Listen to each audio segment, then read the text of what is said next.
Descent of the Adorable Baby Fox. 1. Did you know?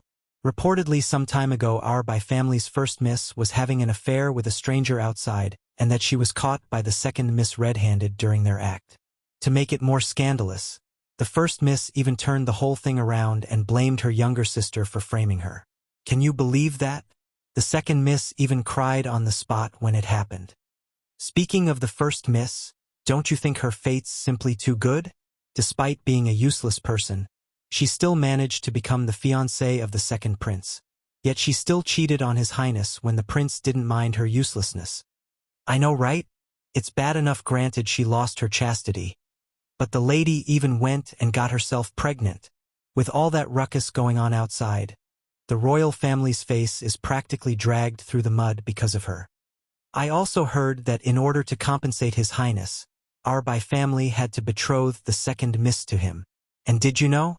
The second miss is so forgiving that she's trying to persuade His Highness into taking the first miss as an extra concubine. Tell me, as a woman who lost their chastity, do you think she is deserving to be the second prince's woman? Seated in her bed, Bai Yan gently caresses her still flat abdomen. Towards the boisterous discussion coming from the outside, there's no emotion in her eyes, only the calm that can be found in a rippleless pond. This translation is only hosted on Cat Translation 3 months ago when she first came to this world, a time where she's still unfamiliar with her environment. Her good stepsister Bai Ruo had arranged a very fine and ugly man for her without permission. Behold her desperate escape. Despite clawing her way out from under the vile man's grasp, she eventually failed to resist the aphrodisiac in her body and had to rely on a random man she found in the wild to relieve its effect.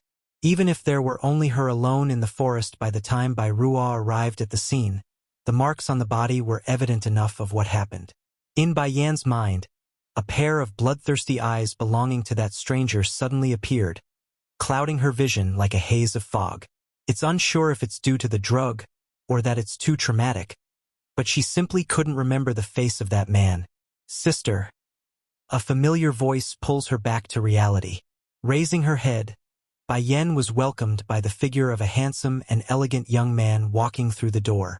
From the memories she inherited through the original host of this body, Bai Yan can tell the boy was called Bai Shao, her younger brother. Born of the same mother, he's the only person left in this world whom she cared for.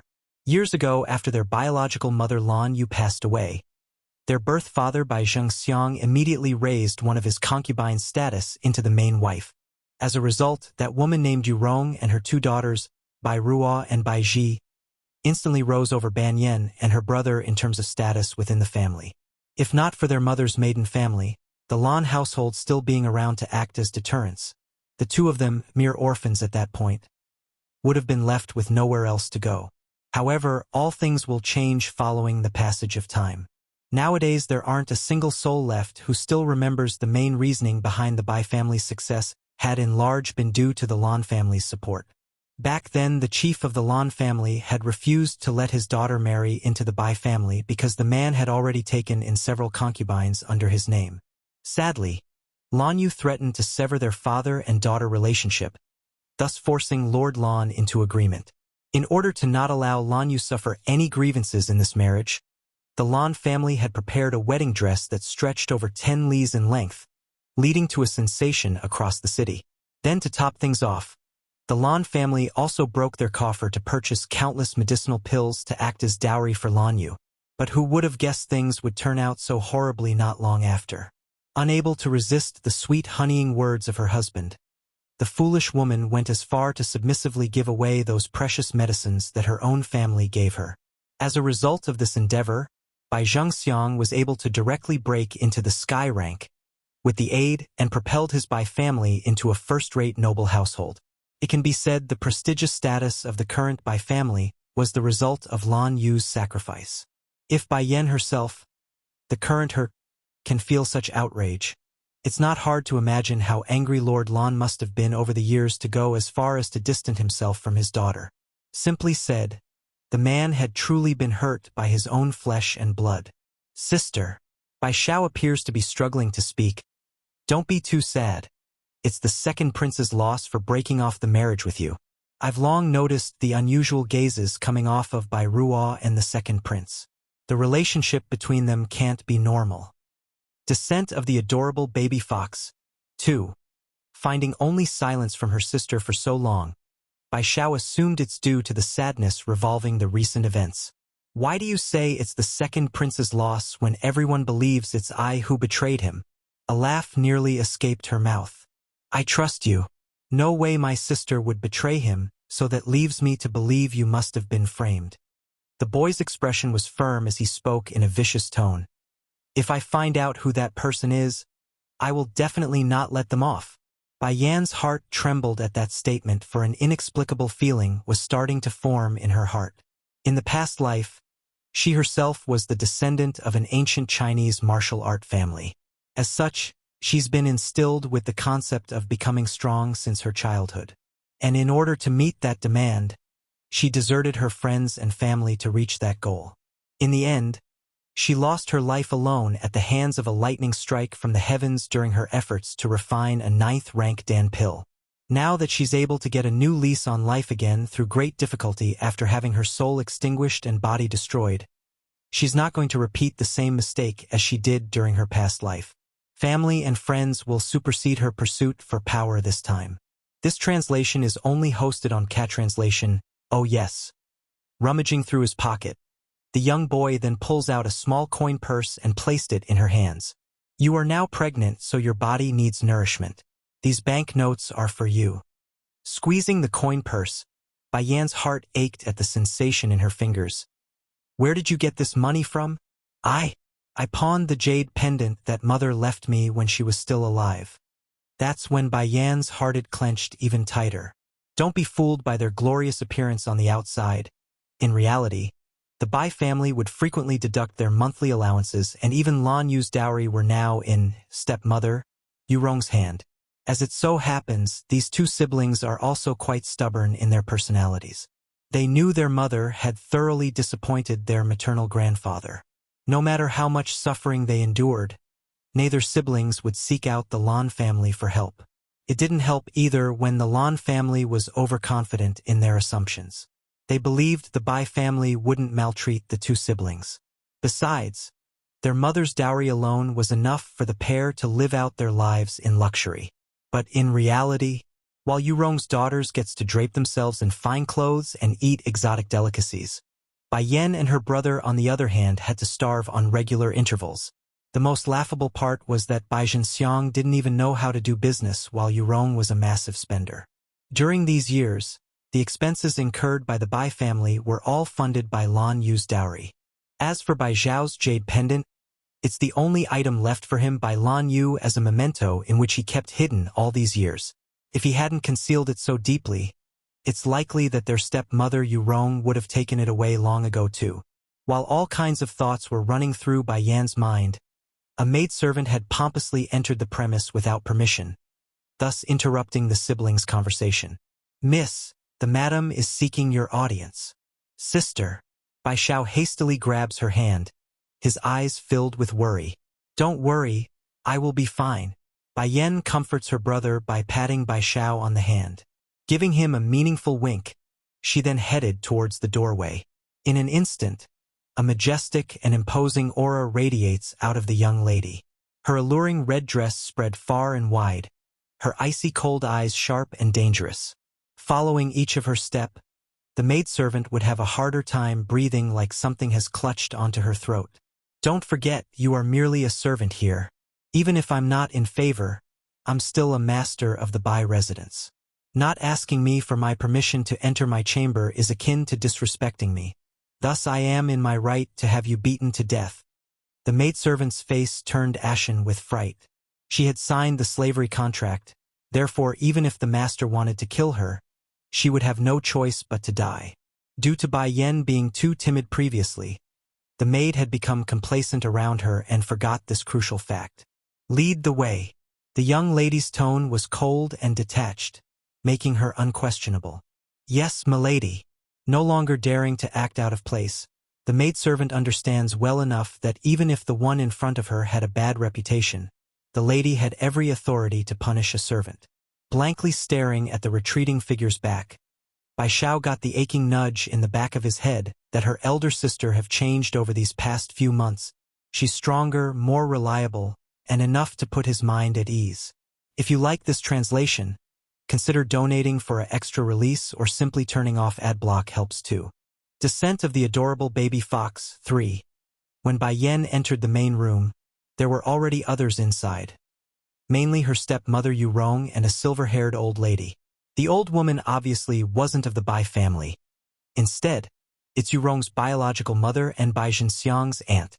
10 years ago, old madam Yu had intended to let her nephew, Bai Jinxiang, marry Yu Rong to increase their family bond. But the man disliked the fact that his cousin couldn't bring more to the table. To remedy the situation, the man only allowed Yu Rong to enter his Bai family as a concubine, while Bai Jinxiang took Lan Yu as his main wife. Then once Lan Yu passed away, the heartless scumbag immediately raised Yu Rong's status into his main wife. To make things more despicable was how easily he invited the old madam into their house after Yu Rong repeatedly pleaded to him with her tears. Nowadays, Bai Jinxiang literally treats the old madam like his own mother, with filial piety and respect. Like daughter, like mother. If Yu Rong was such a heavy spender, old madam, you can't be all that thrifty either. Over the years, most of the Lan family's dowry have been expended at their hands, leaving hardly any left at this point. Bai Yan, be honest and quickly confess. Who is the adulterer? Old madam Yu tilts her head high, her manner of speech haughty and arrogant like someone interrogating a convict. And what does that have to do with you? Bai Yan's lip curved in a shallow smile, her eyes cold as she gazed at the old woman seated before her. Insolent.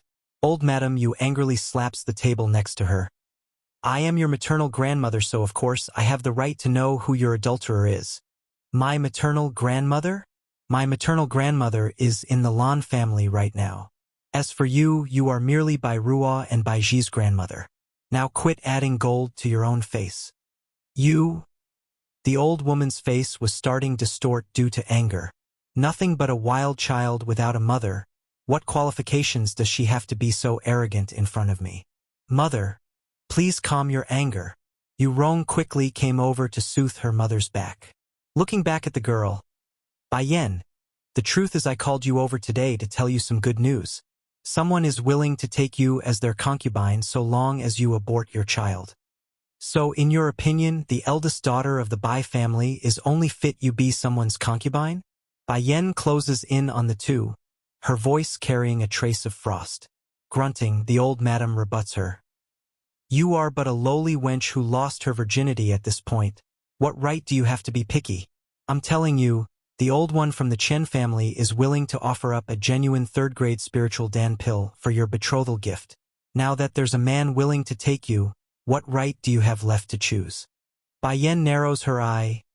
I've heard the master of that Chen family is already over 50 years old, and that his temperament is brutal and ruthless. According to what I know, his concubines are constantly dying under shady circumstances. Are you intent on having me throw away my life? The Chen family was also one of the 4 aristocratic families in the city, but their reputation was mostly gained through their vicious cruelty. It's said that if a woman enters the Chen household, the only way out would be as a corpse. You stinkin' lass. Our Bai family fed you and raised you for so many years. Shouldn't you at least return some of it? Let me tell you the truth then. My son has reached the lower level of the earth rank and requires a genuine spiritual pill to break through. So, this time you can only marry into the Chen household as a concubine. Bai Yan had long known these people are shameless, but she never expected them to be of this extent. Sneering, first, your surname is Yu, not Bai. If others hear you, they might presume you are the old mistress of our Bai family. Secondly, what does it have to do with me if your son needs a spiritual pill? How does it relate to me, and why should I sacrifice myself for your Yu family? Thirdly, you mentioned about the Bai family having to raise me since I was young, but this Bai household only reached its current status because of my mother. Heck, even the dress you are wearing right now comes from my mother's dowry. Livid with anger, old Madam Yu starts to tremble all over after being reprimanded so openly. Treasured Fox soon to be born 3. When Bai Yan entered into the main room, she saw that aside from Yurong, there is a silver-haired old lady beside her. The old lady isn't the matriarch of the Bai family. Instead, it is Yurong's biological mother and also Bai Jinxiang's aunt. 10 years ago, the old madam Yu intended to let her nephew marry Yurong, but Bai Jinxiang couldn't afford to give up on his home. Thus, she let Yurong to enter the Bai household as a concubine, while Lan Yu was married as the main wife. After Lan Yu died, Yurong became the main wife. As Bai Jinxiang couldn't bear seeing Yurong tearfully complains about the rumors concerning her, he invited old Madame Yu to reside within the Bai household, letting it known as if an act of filial pity to the mother-in-law. To have Yurong as her daughter, old Madame Yu wasn't frugal at all. The Lan family dowry that had been sent when Lan Yu had married into the Bai household, they had been spent years ago by the people who was left behind. Bai Yan, be honest and quickly confess. Who is the man that defiled you? The old lady snapped at her arrogantly, as if asking a prisoner. Who are you? Bai Yan's lips curved in a shallow smile. Her eyes gazed coldly at old Madame Yu, who was seated in front of her. Impudent! Old Madame Yu angrily snapped a hand on the top of the table. I am your grandmother. Who is the person that defiled you? What is the name of the man? My maternal grandmother? My grandmother is the Lan matriarch. You are merely the matriarch of Bai Ruo and Bai Ji, and nothing more. You? The old lady's face distorted. A wild child without a mother. What qualifications did she have to be haughty in front of her? Mother!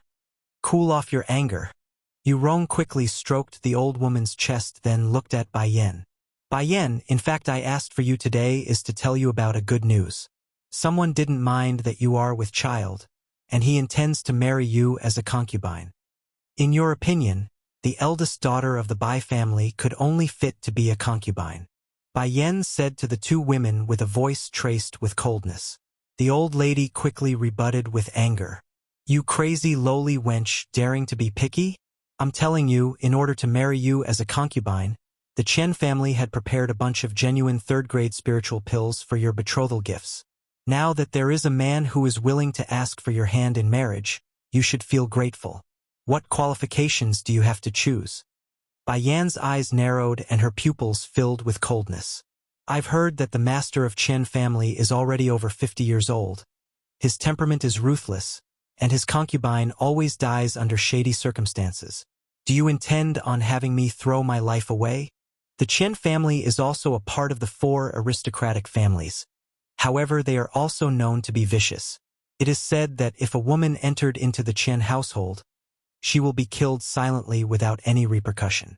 You, loathsome girl, we the Bai household had been feeding you for so many years. Shouldn't you also give in and sacrifice? To tell you the truth, my son has reached the lower ranks of the earth rank and requires genuine spiritual pills to break through. So this time, you need to marry the Chen household as a concubine. Bai Yan had known that these people are shameless, but she didn't expect that they'd be shameless to this extent. She sneered. First, your family is not the Bai household. If heard by people who don't know any better, they may presume that you are the matriarch of the Bai household. Second, your son needed a sacrifice, and how is that related to me? Why should I sacrifice myself for your Yu family? Third, you mentioned about Bai family having raised me since little, but this Bai household reached their current reputation is because of my mother, even the dress you wore. Isn't it also bought with my mother's dowry? Treasured fox soon to be born, for, as expected of a bastard child lacking the upbringings of a mother, my son is your maternal uncle. What's wrong with sacrificing a little bit for him? For someone like you who isn't chaste nor clean, now that someone is actually willing to have you, you should be secretly happy.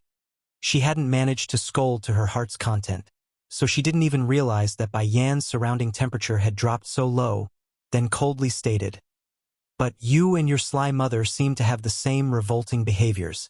The whole person is filled with strong foul smell. Firstly, you seized the prince, and is now involved with matters which had offended the public morals. Plus, you would even be so heartless towards your own relatives. Wait till your father comes back. I'll immediately have him beat you to death. Bai Yan raised the corner of her mouth, quietly listening as the old Madame Yu continued to reprimand her, staring at her with a pair of ice-cold eyes. Those eyes contained a surging murderous intent, as if it could burst forth at any moment. "Mother, don't say any more." Yurong feigned persuasion. She then turned towards Bai Yen again. "Yenner, as a relative, one ought to mutually help each other. Your uncle needs help. How could you not help? Besides, your father dislikes people who are cold and heartless. In the past, Bai Yen cares the most about Bai Jinxiang, this father. Yurong would always made use of Bai Jinxiang's name to pressure her, making her agree to anything. She would even be willing to hide the matters of her suffering, harsh treatments at the Bai house. She didn't even reveal a single word. But the current her is no longer the previous Bai Yen. As relatives, one ought to mutually help each other. These spoken words. That's right. Your family is after all Yurong's relatives. It has nothing to do with me. You can let Bai Ruo or Bai Ji be married off. Surely they don't wish to be a cold and ruthless person. Yurong's face distorted towards her sweet, coaxing manner of talking. She actually have the cheeks to refuse? Moreover, she made use of Bai Jinxiang's name to pressure her. It's unexpectedly not effective? Presumptuous. Old madam, you fiercely glared. My Jir is only 12 years old. You would actually let a 12-years-old to marry off to a 60-years-old man as a concubine? How could you suggest such malicious things? You're really no different from that poisonous mother of yours. In the eyes of the old madam, Lan Yu is the most malicious person. If not for that woman, her daughter wouldn't become a concubine for so many years. Bai Yen suddenly had the urge to laugh. Bai Ji is just 12 years old, but as for her, she's just 17 years old. Aren't they both young maiden all the same? Letting Bai Ji be married of as a concubine is considered malicious, so just what she ought to be? As for Roar, old lady, you coldly snorted. Which part of you could compete with Roar? In a few days, she'll soon be married to second prince as the imperial concubine. A pregnant but unmarried woman like you even dared to suggest that Bai Ruo is to be married off as a concubine to an old man? Someone as selfish as you, who would let their sisters be married off as concubines. What qualifications do you have to act like the honorable young miss of the household? Bai Yen had learned about something useful. This old Madame Yu is quite talented. She could even turn black into white. Otherwise Bai Jinxiang wouldn't have preferred trusting his mother-in-law, rather than his own daughter. I'll reaffirm once more, I, Bai Yen, will absolutely not be married off as a concubine. After Bai Yan's voice fell, the atmosphere of the entire room became suffocating, as if compressed by a heavy pressure. Her gaze was similarly like a sharp blade, coldly shooting a glance towards Yurong and old Madame Yu. Yurong's breathing turned sluggish for a moment. This smelly girl's imposing manner. When did it turn so powerful? No, this must be my own imagination. Bai Yen is merely a waste, nothing more. Slowly relaxing her tone, she wanted to drag Bai Yen for a berating by the old madam. Yurong slowly stood up, then calmly walked towards Bai Yen. Bai Yen, tonight, there will be people from Chen family coming to receive you. Even if you're not willing, you'll still have to be the concubine of the old master of Chen family. She raised her head high, seemingly aloof and remote. There was no trace of the previously fake gentleness. Descent of the adorable baby fox. 5. No one can force me into matters that goes against my will. Expressionless, Bai Yen beams with ice in her eyes. Sneering, Yurong contemptuously replies, I know you are thinking that your destiny is unfair. That's why you are so opposed to the idea. After all, your former fiancé will soon be taking my daughter as his wife. The status between the two of you now can be described as one in the heavens and the other on the ground. Truth is, if not for your maiden family, do you think the king would bestow a marriage between you and the second prince? Or do you actually believe you can compete with my daughter Ruo? My daughter is well educated, gifted with talent, and very sensible. Only she can be the royal concubine of the prince. And someday in the future, my Ruo will rule the nation as its queen mother, while you can only look up to her in the dust. My Ruo is so excellent and wonderful. How can this girl even think about comparing herself? What a joke. I actually think your one and only use is to exchange yourself for a third-grade spiritual pill. In order to express our gratitude for your efforts, I will even let you catch a glimpse of the product after I receive it. Otherwise, a garbage like you wouldn't have a chance to see such a thing in your entire lifetime." Bai Yan sneered at the laudable statement. In her previous lifetime she could even refine an 8th grade Dan pill, let alone some measly 3rd grade. "If you called me over today only to say these things, then I ought to advise you to save some energy," faintly sweeping a glance over the despicable pair within the room. "However, the matters of today, I Bai Yan, will definitely engrave this in my mind. When the time comes, I'll have each and every one of you pay the price. When the time comes." Disdain filled the old madam's face, for there wouldn't be another day once this girl enters the Chen family. After tossing her statements out there, Bai Yan confidently turns away from those in the room. She didn't look back, leaving only a trail of red behind her under the afternoon sun. Back inside her own place, Bai Yan was currently sitting on her bedside with her legs crossed. If anyone were to see her now, they will immediately notice a faint yellowish thread of energy flowing into her body, a color trait of those in the yellow rank of their cultivation. This translation is only hosted on Cat Translation. 3 months and I'm only at the advanced yellow rank. This speed is simply too slow. If only I can refine some medicinal Dan pills right now, then I can change my physique and increase my speed by several folds. Then again, the former Bai Yan's rank was only a bit stronger than an average person, even weaker than that of a servant here whose usual rank are at the lower yellow rank. As to why she's able to reach the advanced yellow rank, it's all due to her diligent effort within these past few months. The sky soon darkens, and the night turns quiet.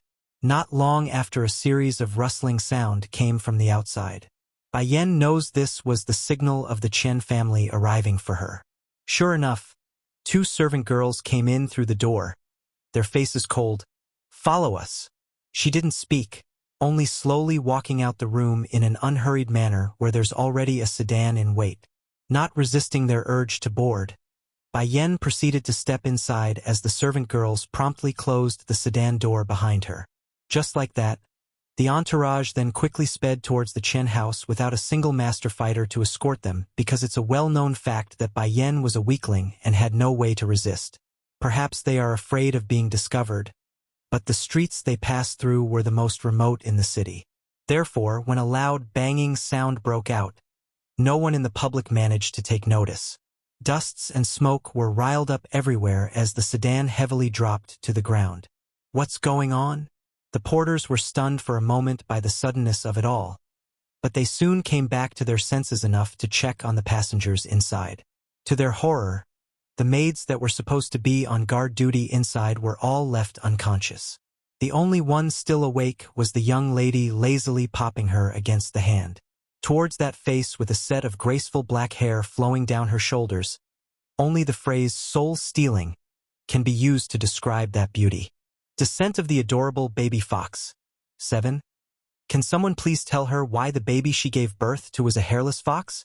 Furthermore, how can a newly born fox tug at her clothes and cry mommy? It's one thing to give birth to a fox, but to able to speak too? It can't be that someone was trying to take advantage of her lack of education now? Who are you?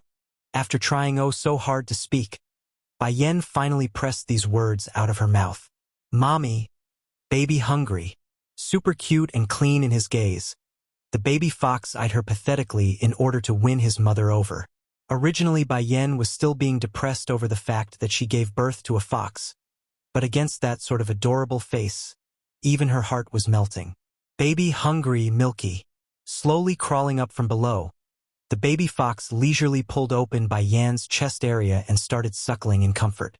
You're burping. The baby fox ends the session with this and took to closing its cute little eyes for sleeping. Apparently, the child had no qualms about napping in his mother's embrace. Seeing the little guy snoozing away so peacefully in her bosom, Bai Yan's heart became touched. You are my child that I carried for 10 months alone. No matter who you are, I will protect you for a lifetime as my son. State teacher, state teacher. Note: the pinyin for the title is guasher. It means teacher of the state. Personally, I don't know too much about this post, but in dramas they are usually the one the king turns to when there's some sort religious or superstitious stuff going on. Inside a luxurious palace, one girl was quickly running towards a man currently gazing at the stars, her face full of excitement. Just now did all the animals kneel in worship? If even the animals of our demon realm are affected, does that mean I have a nephew now? Looking at the young girl with a smile, the man carrying the state teacher title replies, Princess, the place I sent the king to is the land in which our queen will appear. I did not tell the king before, but it seems your brother has found the queen on his own.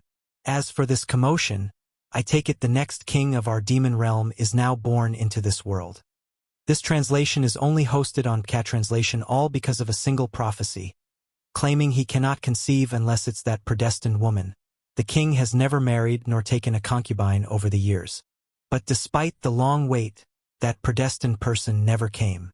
Then things finally began to move not long ago when stars started to show signs of change. As the state teacher, the man here would naturally take notice of the movement. Using the stars as a guide, he eventually managed to calculate the exact location of the queen's coming, thus the reasoning for him to toss the king out. This is too great. My royal brother can finally say farewell to his long-standing life as a virgin. Jumping up and down with excitement, the girl grabs onto the man's arm like a spoiled brat. State teacher, send me over to the outside world too. I want to see my cute little nephew. Princess, I only managed to send the king over because I took advantage of the seal's weakened state. If you want to go out too, then I will need to first find the right timing. The man helplessly smiles, his eyes full of doting emotions, spitting out her tongue playfully.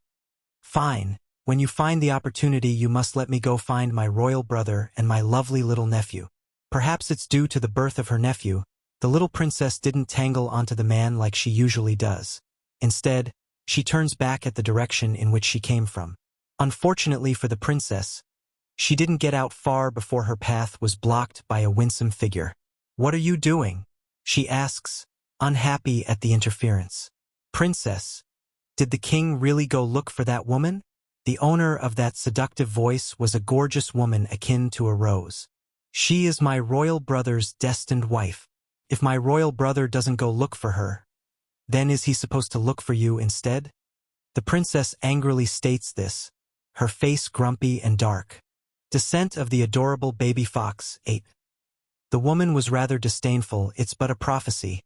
I won't believe His Majesty wouldn't be able to produce a child if he marries another woman. Though her mind says that, her heart cannot help but be flustered at the huge movement from earlier. If you got nothing else, then move aside. My royal brother will never like a cheap product like you. After leaving this statement, the princess swung to one side and walked away, leaving behind only the livid-looking woman in the back. At the same time, somewhere else in the second prince's manor, Bai-Ro, stepsister, was heavily panting on the bed after making a loud, painful scream. Raising a hand, she dismisses the servants and left only a single maid with her. Lure, you go spread the word that I had a premature birth, and say it's thanks to the heavens that both child and mother is safe. Prior to her marriage, Bai-Ruo had already become pregnant with child. The father would of course be the second prince himself, but such things cannot be made public. Therefore, they can only claim it's a premature birth to cover up the scandal. Yes, your grace. Lure reaffirms the order by repeating it. Oh yes, your ladyship. Just now a miraculous event occurred outside. Because of it, everyone is still in shock. What miraculous event? I heard all the animals in the world were kneeling in worship at our kingdom's direction. All animals prostrating on the ground. Bai-Ruo's eye lit up, her lips curving into a smile. Lure, go spread another rumor on top of the first. Say the reasoning for the odd behavior of the animals are due to my baby's birth. The world belongs to one when the animals are prostrating at once. Such conditions, how can I not take advantage of it? Besides, Lure already said it, the direction the animals aimed at is our kingdom. Who knows, maybe it's really meant to worship my baby. As a lowly maid, this servant known as Lure knew far too well this wasn't the time to be asking questions. Respectfully replying, Yes, your grace, I will go right away. With the maid gone and only her left in the big empty room, Bai-Ruo simply couldn't conceal her sinister laugh anymore. So what if you are the main daughter of the Bai family? So what if you are the granddaughter of the Lan house? In the end, your status, your position, your all belongs to me now. Even my son is now more noble than yours. This translation is only hosted on Cat Translation. My son is not only the royal grandson of the king, he's also now the recipient of 1,000,000 worship from the animals. As for you, your reputation is in ruins and only infamy remains for you and your bastard child. Ha! Ha ha ha! This life, you will never be able to compare with me. 5 years later, somewhere on an island in the middle of a lake, there stood a dainty-looking cabin of bamboo construction with a woman inside. Asleep, the occupant was dazzling to the eye under the peeking glow from the windowsill. Suddenly, the woman can feel a disturbance against her cheek. A fluffy tail, fluttering her eyelids at first. She then shot them open to a frightful scene. Jumping up, the woman angrily calls out, "By Xiaqin, you come out this instant!" Filled with foxes in every nook and cranny. There are no room left to move inside this dainty little home. Even her body had been permeated with the stench of the animals. If you like this translation, consider donating for an extra release or simply turning off ad block helps too. The so-called father, 3. Old madam, you did not expect this girl to be even more stubbornly hateful after 6 years of absence. Immediately, she broke out into a cry. What have I done to deserve this? To have worried for this cold-hearted wolf for so many years? Zhang Xiang, since your own daughter won't allow me to stay here, then should I leave? Bai Zhang Xian had always been very filial towards this aunt of his to the point that it's no different from a biological mother. Therefore, hearing the old lady's crying voice, his temper immediately flared open. Kneel before your grandmother. He stomped at his daughter's knee in an attempt to make her bend, only to miss completely when Bai Yan sidestepped to one side. Coming up empty, the rage only grew doubled. Bai Yan, you don't have to apologize to me today, but no matter what, you must give your mother and grandmother here an apology. I want to see you kneeling on the floor until they forgive you. Bai Zhangxiang, if I say 6 years ago it's they who framed me and nearly sold me to the old chief of the Chen house as a concubine, would you still force me to apologize? That's deliberate. She wanted to see how ruthlessly cold this man can be and to what extent. But the reply by Yen got next only realized the old cruel saying of a stepdad will come once there's a stepmom. Bai Yen, oh Bai Yen, I am too disappointed in you. How can there be such a vicious person like you in this world? Yu Rong is so kind, yet you have the audacity to say she framed you? They loved you like their own daughter and granddaughter, but in the end you repay them with this ungrateful attitude. Bai Zhangxiang's eyes were full of disappointment. To tell the truth, when he heard Bai Yan had returned today, his heart did have a glimmer of hope. If only she kneeled and admitted her mistake, he would have forgiven her. Unexpectedly, this girl not only refused to repent, she also wants to frame others as an excuse. Someone come, go get me the disciplinary rod. His face dark as he sternly spoke. Bai Yan, I'm hitting you for your own good. Otherwise you will never know how to repent. Bai Yan's gaze turned icy cold. I like to see who will dare touch me. Her imposing aura causes even the guards to stiffen up at the doorway, let alone Bai Zhangxiang that's closest to the epicenter of the pressure. The man almost couldn't breath there for a moment. What are you people lagging there for? Go and get me the disciplinary rod. I'm going to teach this ungrateful girl a lesson today. Only after much struggle did he manage to shout this out. Just when the guard wanted to carry out the order by retreating, a snowy white-dressed boy blocks his path. Bai Xiao, why did come? The man was still angry, but his expression clearly became better upon the boy's entry into the hall.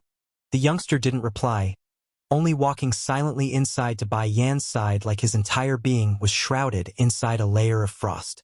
You stated before that you would expel her from the Bai house. That means you can't use the family disciplines against her. Ever since her brother appeared again in her life, Bai Yan's gaze have never wavered by the boy's location. In her view, the young naive boy from back then had changed. He's colder and more distant. If you like this translation, consider donating for an extra release or simply turning off ad block helps too. Visitor from the Lawn House. So, Bai Zhao's gaze gradually turned cold. Out of worry, grandfather and uncle, they gave all of the precious Dan pills to mother. But then mother, she did the unthinkable and gave it all to father. In order to buy those Dan pills, the Lan house not only depleted their coffer, they also used many of their properties as collateral for the loans. If their uncle could have used those pills to make a breakthrough back then years ago, then the Lan house would never have fallen so far. In the end, they paid the high price only to benefit the heartless Bai Zhengxiang. And how did grandfather get sick recently? Bai Yan makes a slight frown as she asked this. When it came to this topic, Bai Zhao's face turned even colder to the point a flare of anger could be seen in the irises. Of course it's caused by Bai Zhengxiang. This time the boy didn't even use the word father, and directly used the man's name, indicating how angry he was. This translation is only hosted on Cat Translation. Ever since the death of our mother, grandfather's health has been getting worse and worse. Then 6 years ago you disappeared too, worsening his condition even more due to worry. Finally, some time ago our cousin girl got into a quarrel with Bai Ji. They both got hurt, but Bai Zhengxiang indiscriminately rushed over to the Lan house and made grandfather accountable for the incident. Unable to withstand the anger, he fainted away by the end of it. According to Bai Yan's memory, she remembers her grandfather was already in poor health when she left. If what Bai Xiao said was true, then these repeated blows to the spirit and mind can definitely cause enough harm to make the elder sick to the bed. Otherwise, Bai Zhengxiang wouldn't have the audacity to make trouble in the Lan house if grandfather was in perfect health. Considering the Lan house's wealth, purchasing some Dan pills shouldn't be an issue. So why did it take them so long to recover from that financial blow? Stroking her chin, Bai Yan finally revealed the doubt in her heart. Towards that question, Bai Xiao can only shake his head. The specifics are unknown to me. Why don't we go see grandfather and find out? Unlike back when they were young, Bai Xiao didn't continue to distance himself from the Lan house during these 6 years. Rather, he would often visit their grandmother daily. Okay, let's do that, Bai Yan nodded. As coincidental as it seems, just when they are about to head for the other place, the Lan house too sent a person over after getting wind of Bai Yan's return. At this very moment, an old granny sits in the main hall of the residence. Gently placing the teacup down, she spoke. My old madam is after all her maternal grandmother. Are you people so shameless that you are going to stop their reunion? Stern and strong in her voice, the old granny's statement causes Bai Zhengxiang to gently furrow his brow. Truthfully, it's as the old woman said. He does not want his children to mingle with the Lan house too much, or at all for that matter. Because of this issue, he had beaten Bai Xiao once before for visiting that side on a daily premise a while ago. Bai Yan has just returned. I fear she won't be able to leave with you for. Before he could even finish his last word, the magnificent figure in question had waltzed into the hall, pushing whatever he wanted to say back down his throat. This obviously left Bai Zhengxiang in a very embarrassing position. You were sent by our grandmother to pick me up? So, then let us go. I wouldn't want her to wait. As if not seeing her father's very existence, Bai Yan bypasses the man and walks up to the old granny's side, startling the old woman in the process. This wasn't the first time this old granny of the Lan house had come to pick up the girl, but every time in the past she was firmly rejected, unlike today. So why the sudden change of heart? Bai Yan! Bai Zhengxiang flew into a fit of rage. Don't forget, a married daughter is a splashed-out water. Your mother married me, so she is my wife. And you and Bai Xiao are of my blood, making the Lan house outsiders you hear. Without my permission, you're not going anywhere. If you like this translation, consider donating for an extra release or simply turning off adblock helps too. 4th grade Dan Pill 1. Mother. At this moment the woman standing beside the old lady's side spoke up, her smile gentle and kind. Bai Yan had just returned, so it's best I go prepare the room instead. I fear the servants won't do a very good job. Okay, Ruolin, this matter will have to trouble you. The old lady turns around again. Bai Yan, this is your aunt. I speculate you aren't familiar with her yet, since you haven't visited us over the years. You also have 3 other cousins, so I will introduce them when they come. Understanding this, Bai Yan promptly turns to Dong Rulin to meet the woman's friendly reception. Bai Yan, your grandfather must be losing his patience right now. First let me take you over to him. The old lady once again pats her hand to reassure the girl. Not saying anything extra, Bai Yan allowed her grandmother's trembling body to pull her inside the wing under the guidance of a maid. Currently inside, a sickly old man now leans against the wall behind the bed, his gaze glaring over to the side where a handsome man now stands. What, you want to see that stinking lass too? If so, then why aren't you scramming over there yet? My old bones here don't need you to look after me, humph. The man became somewhat embarrassed by the hollering. I am her uncle and she is my niece. Now that my niece has returned after disappearing for so long, it's only natural that I go see her. Besides, who's the one that keeps peeking at the doorway after Granny's son took off? Ha! As if I would care about that blasted girl. Did you forget that girl never even came to visit our home nor see me all these years? And then she went and got herself pregnant before marriage. Okay, fine, even if the Bai house don't want her, then she could have came to us. It's not like our lawn house is so poor that we can't take care of a pair of orphans. But do you see what she did?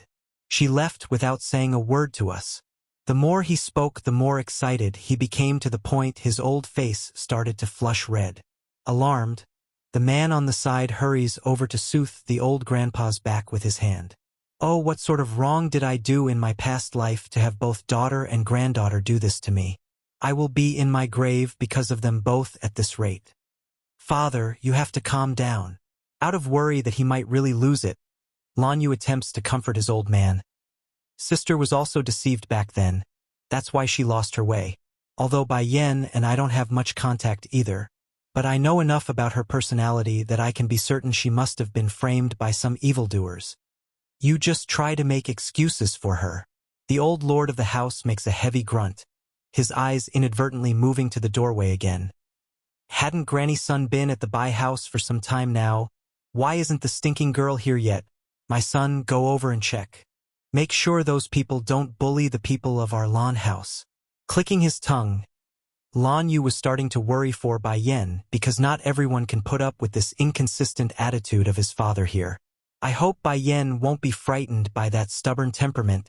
Just at this moment, Lan Yu's ear managed to pick up the happy conversing voice of both his mother from the outside. Father, mother, and Bai Yan is here. Joy filled the man's eye as he said this. Although old Lord Lan's face was still the same, calm with a grumpy attitude, those shivering fingers easily gave away his true emotion. Retracting his gaze away from the doorway, he coldly grunts. So what if they came? Do you need to be so excited? Keep acting then. Lan Yu inwardly thought this about his father. No longer minding the inconsistent old bones behind him, Lan Yu left the bedside for the doorway to receive his niece and mother, only to be stopped by the maid who pushed open the doors in his face. My lords, the old madam and Miss Bai is here. The maid respectfully announces this upon entry, totally unaware of the fact that he nearly slammed the door into the young lord's face. If you like this translation, consider donating for an extra release, or simply turning off adblock helps too. Bai Zhao's shock too. Meow. Little Rice protests with his voice.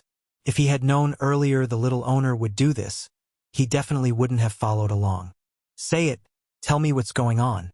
I want to hear the truth. Bai Yan frowns, although she didn't say she had forgiven the two troublemakers, but that tone definitely sounded less harsh. It's because those people bullied you all those years ago. Bai Xiachen throws himself into Bai Yan's bosom, his eyes tearful and heartwarming. Mother, I didn't deliberately disobey you. I only wanted to get even with those people for you. Hearing this explanation, she can only exhale a sigh of gratification at this son of hers.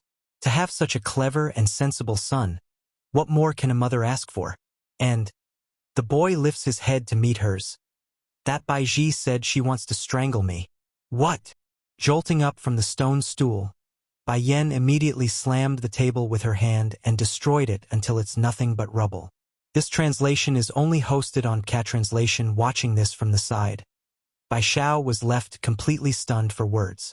First looking at the crumbling mess on the floor, then back at the enraged face of his sister's face. He couldn't resist making a heavy gulp at that moment. When did sister get so strong?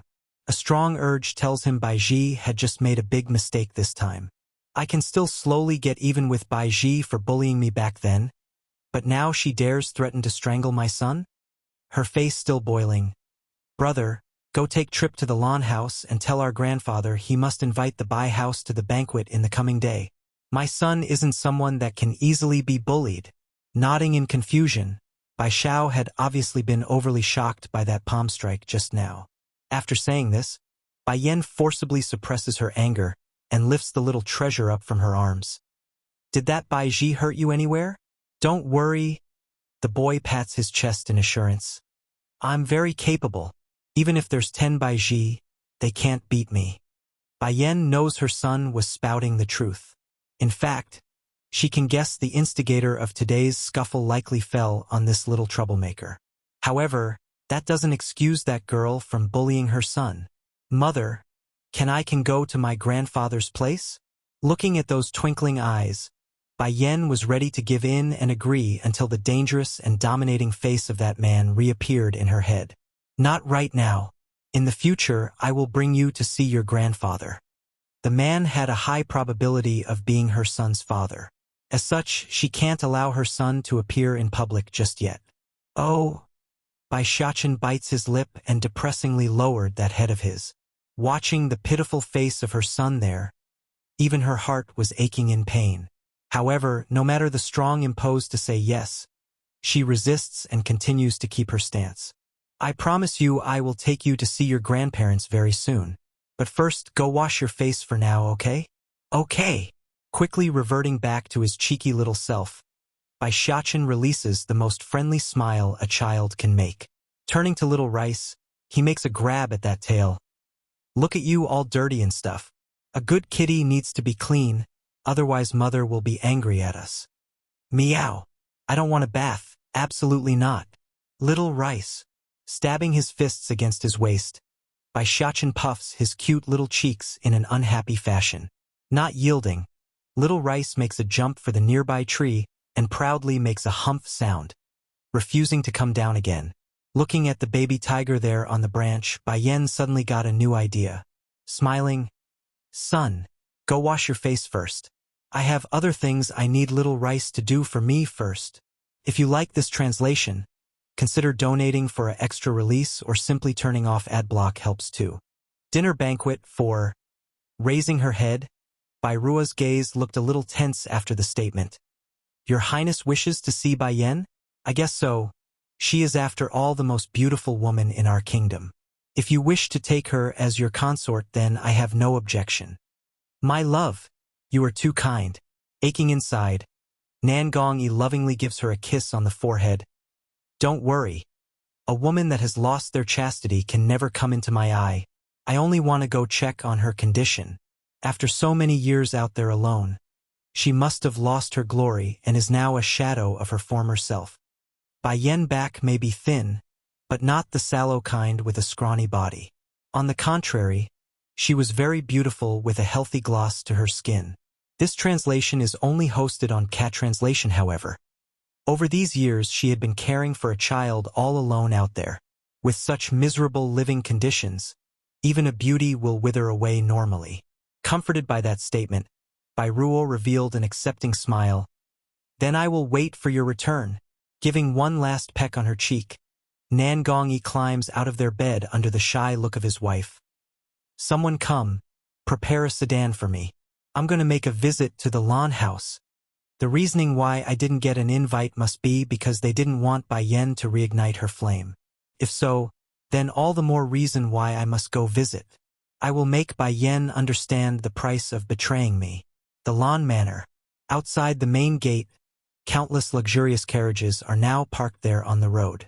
Ever since old Lord Lawn became sick, it's been a long time since the lawn house became this lively. These guests aren't really here to join in on the feast though, more like here to see a show and make fun of the host. At the moment, in the back of the main hall, 3 individuals were busy looking at the doorway with their curious eyes. Not long after, a stunning red figure stepped into their line of sight, wowing their senses with her beauty. My dear, you've come. Old Madame Lan softly pats the couch in front, indicating the girl to come sit. Not being sentimental, Bai Yen gracefully enters and sat right next to her grandmother. Come, let me introduce you, patting her hand. This older one is your big cousin, male Lan Xiaoling, 20-something, and the younger one over there similar to your age is Lan Xiaoyan, male. The two of them were away, that's why you didn't meet them until today. As for the young one there, she's your cousin Lan Xiaoyun. Due to an injury from before, the girl had been staying at the outskirt of the city at her insistence for healing. Making a faint smile, Lan Xiaoling protests. Grandma, you didn't need to give so much detail, you know. Although our cousin here doesn't communicate with our family much, but we are still family. There's no way she wouldn't have heard of us. Haha, you were right, I forgot. Old Madame Lan laughs joyfully. Oh my dear, I've been foolish. Making a smile, Bai Yen didn't say much because in her mind she did have a decent grasp on the Lan house's situation. The only thing lacking was meeting everyone in person. If you like this translation, consider donating for an extra release or simply turning off ad block helps too. Stunning one. All eyes are on the door now inside the banquet hall. Why is the sovereign prince also here? This is just a banquet for an unclean person. Bai Ji, who was standing beside her father Bai Zhengxiang, turned white after getting hit with this bombshell news. Though the young girl's whispering voice remained very low, but due to eerie silence in the atmosphere, it became quite abrupt among the guests. Turning gloomy in the face, Lan Yu sent a cold glare at the girl before turning his line of sight back to the doorway. At this moment, whether it be the guests or the prince, everyone that's in attendance were in amazement by what they saw. Hanging high above the dark night, a moon brighter than everything else in the sky highlighted that eye-catching object. Bang!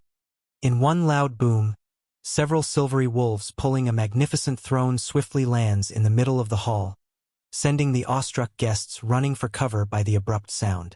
This translation is only hosted on Cat Translation Carefree with his arms lazily leaning against the handles. That slightly exposed chest was absolutely sinful in how seductive they were. Then there's also that handsome and captivating face. Intoxicating, this should have been a bloodthirsty man that warrants fear in life, yet it's also this type that makes the female sex heads over heels for him.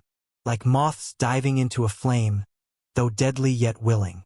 Your Highness. Lan Yu didn't give the same cold shoulder as he did to the crown prince. Rather his tone was respectful and welcoming to the man. It's a great pleasure that our Lan house can have the honor of hosting you tonight. Seeing this extreme difference in treatment, Nan Gongyi's expression became distorted due to anger. He's the real royalty here, not that man with a mere title. Standing up from his throne, Di Tsong slowly dismounted and left his ride to its own bidding. Like a set of well-trained dogs, these wolves rapidly departed the hall by taking to the air instead of over the wall like their entry. Gasping, the crowd couldn't move their sight from the sky for a good while. Those are demon beasts. They all knew Di Tsong was very powerful, but never in their minds did they expect something so impacting. I heard the Lan house is hosting a reception banquet for someone from the Bai house. Cold in his gaze, he sweeps his eyes across the crowd. So, I'm curious. Why is this feast hosted by the Lan house instead of the Bai house? Your Highness. This time it was Bai Zhengxiang who spoke up first without waiting for Lan Yu to explain. This you don't know. My Bai house treated that ungrateful girl with all our heart, giving everything that's good to her. Even my current wife looks to the girl as her own flesh and blood. Yet, that ungrateful girl announced she will denounce our father-daughter relationship after I said a few scolding words, claiming she will return to the Lan house.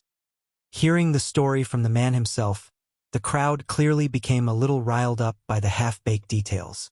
This Bai Yen is really a heartless girl. It's bad enough she eloped with another man back then, causing her grandmother to faint in the street. Now she's even denouncing her own father? If I had such a daughter, I too would want to strangle her to death. Madame Bai is truly kind. I heard she doted on this daughter more than her own true blood.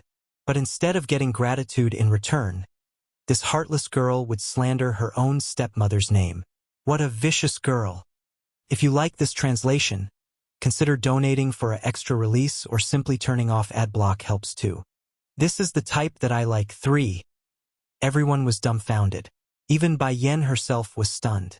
Can't be, this man is the infamous sovereign prince of the kingdom? In a blink of an eye, Di Tsong had already began closing the distance between him and her. Seeing the encroaching figure coming their way, Lan Shaoling and his brother subconsciously wanted to pull their cousin behind them for protection. Sadly, their actions were too late. Tightly gripping his hands around her waist, Bai Yan's last chance for escape was sealed off for good. You really made it difficult for me to find you. His tone threatening yet alluring all at the same time. What the man was referring to was how he was forcefully raped by her back then. But to the rest of the audience here tonight, those words had a completely different meaning. Scram! Bai Yan became angry now. In one stomp, she aims it straight for the man's feet like last time. Just as it's about to make contact, a powerful hand caught it, forcing her into the most embarrassing posture like a pair of intimate dancers. To make things worse, those naughty fingers continued to stroke her thigh, giving her goosebumps left and right. Your little feet here is so restless. From those bloodthirsty eyes, a cruel smile appears. I say, should I chop it off? This translation is only hosted on Cat Translation. His threatening tone was very gentle, thus giving off the misconception that he's trying to flirt with Bai Yan. Blankly watching Di Tsong's devilish smile, a trickle of tear began flowing out of Bai Ji's eye in silence. Ji, seeing her precious daughter silently weeping there alone, Bai Zhang Xiang can feel his very heart tearing itself. Returning his anger back at the source, he speaks in an interrogating tone. Bai Yan, what are you doing in public? Do you have no shame? Turning dark, she sweeps her sight around at the man and girl. Seeing the jealousy in Bai Ji's eye, a flicker of triumphant grin fills Bai Yan's peerless face. Isn't it clear enough on what we are doing? Pricking her brow, she provocatively slides her finger under the man's chin. Little Tsong Tsong, do you agree with what I say? Little Tsong Tsong? This name clearly made Di Tsong's lip twitch. Nevertheless, the abrupt change in attitude only stirred his appetite and raised his interest. Grabbing that teasing finger, Di Tsong turns to face the distorted man in the background. It can't be Lord Bai is blind? Can't you see when it's that obvious? Father, look at her. Bai Ji's face was ghastly white now as tears flowed out of jealous eye. She's doing it on purpose. Indeed, Bai Yan was doing this on purpose. In order to frustrate the shameless girl, she's even willing to sacrifice her own skin to reach her goal. Your Highness. Suppressing his inner wrath, Bai Zhang Xiang lowers himself before the man known as the Sovereign Prince. I'm sure you also heard of my eldest daughter's character. She got herself pregnant before marriage and even eloped 6 years ago. Such a person isn't worthy to be by your side, so you mustn't be fooled. This statement thoroughly enraged the members of the Lan house. It's already bad enough he let Bai Ruo replace Bai Yan in marrying the crown prince of the kingdom, plus he even expelled her from his family. Now he's also slandering the girl? Is this the kind of stuff a father's supposed to do? Just as old Lord Lan wanted to go duke it out with the bastard, Di Tsong's aloof voice chimed in. So what? This is the type that I like. The crowd all gasped in unison, utterly shocked by the sensational statement. This is the type that he likes? In other words, Lord Song has a fetish of liking young unmarried women that's given birth before? Oh heavens! No wonder all those excellent girls cannot fall into his eye. It's because of this strange fetish. If you like this translation, consider donating for an extra release or simply turning off ad block helps too. Be good. Don't move too. You are lying. Bai Ji's sadness quickly eased over despite her claim of loving Di Tsong. My mother wanted to give you jewelry to wear, but it's you who refused it. Now you are twisting the truth to suit yourself. Smirking at the audacity of the girl, she glares back with danger in her eye. If that's the case, grandfather, please bring out the paperwork that you filed for the dowry back then. According to the rules, if the mother dies, her dowry must be passed onto her biological daughter as inheritance. Now that I'm an adult, it's only proper that I take back what's mine. It's common practice in this world for men to take on multiple wives. Therefore, it's not uncommon to find a husband ignoring their original wife for a new one. In order not to let the wife's property fall into the wrong hands, a law was eventually passed, stating whatever dowry that's left behind must be given to their biological child for management. This translation is only hosted on Cat Translation. Upon hearing this remark, Bai Zhengxiang and his precious daughter Bai Ji both went ghostly white. All right, making a humph sound, old Lord Lan happily answers the call. Your mother's dowry was all listed at the etiquette department prior to the marriage. When it's ready, I will personally go to the Bai house to retrieve what's yours, my dear. This certainly left the heartless man in a bind. This wretched girl must do this to me? Those dowries have all been spent. Where am I supposed to find them again? Bai Yan. Nangong Yi can't watch anymore. Showing disgust in his eye, he eyed the woman that used to be his fiancée. Lord Bai is still your father, and it was you who made the first move. Don't you feel your actions are too much right now? Even if the Bai Yan back then was considered a useless person who can't cultivate, but at least her character was good. Now she's not only arrogant and rude, she's also entangled with Di Song, the sovereign prince. Such a dirty woman. No matter how beautiful, he won't bother to take another glance. I only want to take back my dowry. How is that being too much? Can it be your highness don't recognize the rules set by the ancestors? Bai Yan casts a short glance at the prince, her tone practically emotionless that it stings. Fuming at the snub, Nangong Yi didn't know how to talk back right now. There's no way he can openly admit he's not willing to recognize the long-standing rule. But watching that arrogant attitude of the woman, his heart can't accept it. Bai Yan, Lord Bai and Madame Bai's character are very good, so there's no way they would misappropriate your dowry. On the contrary, if they do give it to you, won't it be just wasted away on another man? Gnashing his teeth, now it's Nangong Yi's turn to become shameless because his sentence was indirectly telling Di Song how horrible Bai Yan's character was. Chuckling, Bai Yan scoffs it off perfectly. He's a man that relied on a woman to get started and then turned tail as soon as he's successful. Even then you say his character is trustworthy? Are you listening to yourself? Bai Yan, when did you become so nitpicky? Nangong Yi shakes his head like someone truly disappointed. If you kneel in front of Lord Bai this instant and apologize, perhaps he will forgive you for all your fault.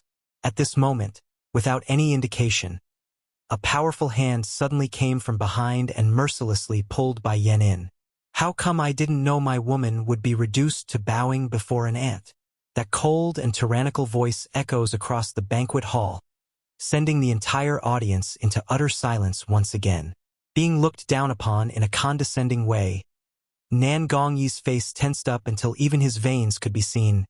Dian, not replying, Di Song only sent a glance back his way. In that second, the oppressive aura was so strong that the prince nearly suffocated. Be good, don't move.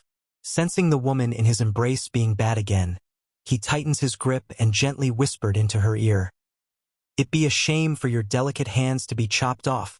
Bai Yan was so frustrated and angry right now. No matter what she did, this man would either say he will chop off her leg or her hand. It's like he's treating her as a little pet that he can do as he wish.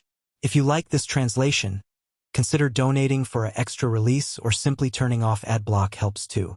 Face slapping 3. So what if it's a sky-class demon bird? Father, aren't you also the same, a sky-class martialist? Why can't you subdue it? Bai Ji bites her lip, unable to divert her gaze away from the beautiful phoenix.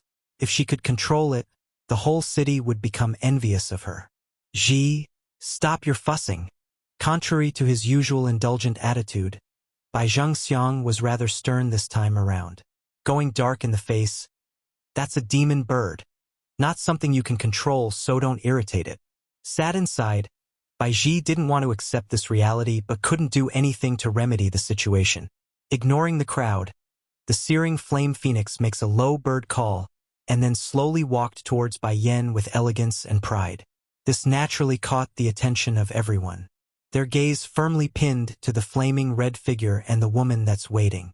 This translation is only hosted on Cat Translation, Grandfather. Giving the phoenix only one glance, Bai Yen shifts her attention back to the old grandpa.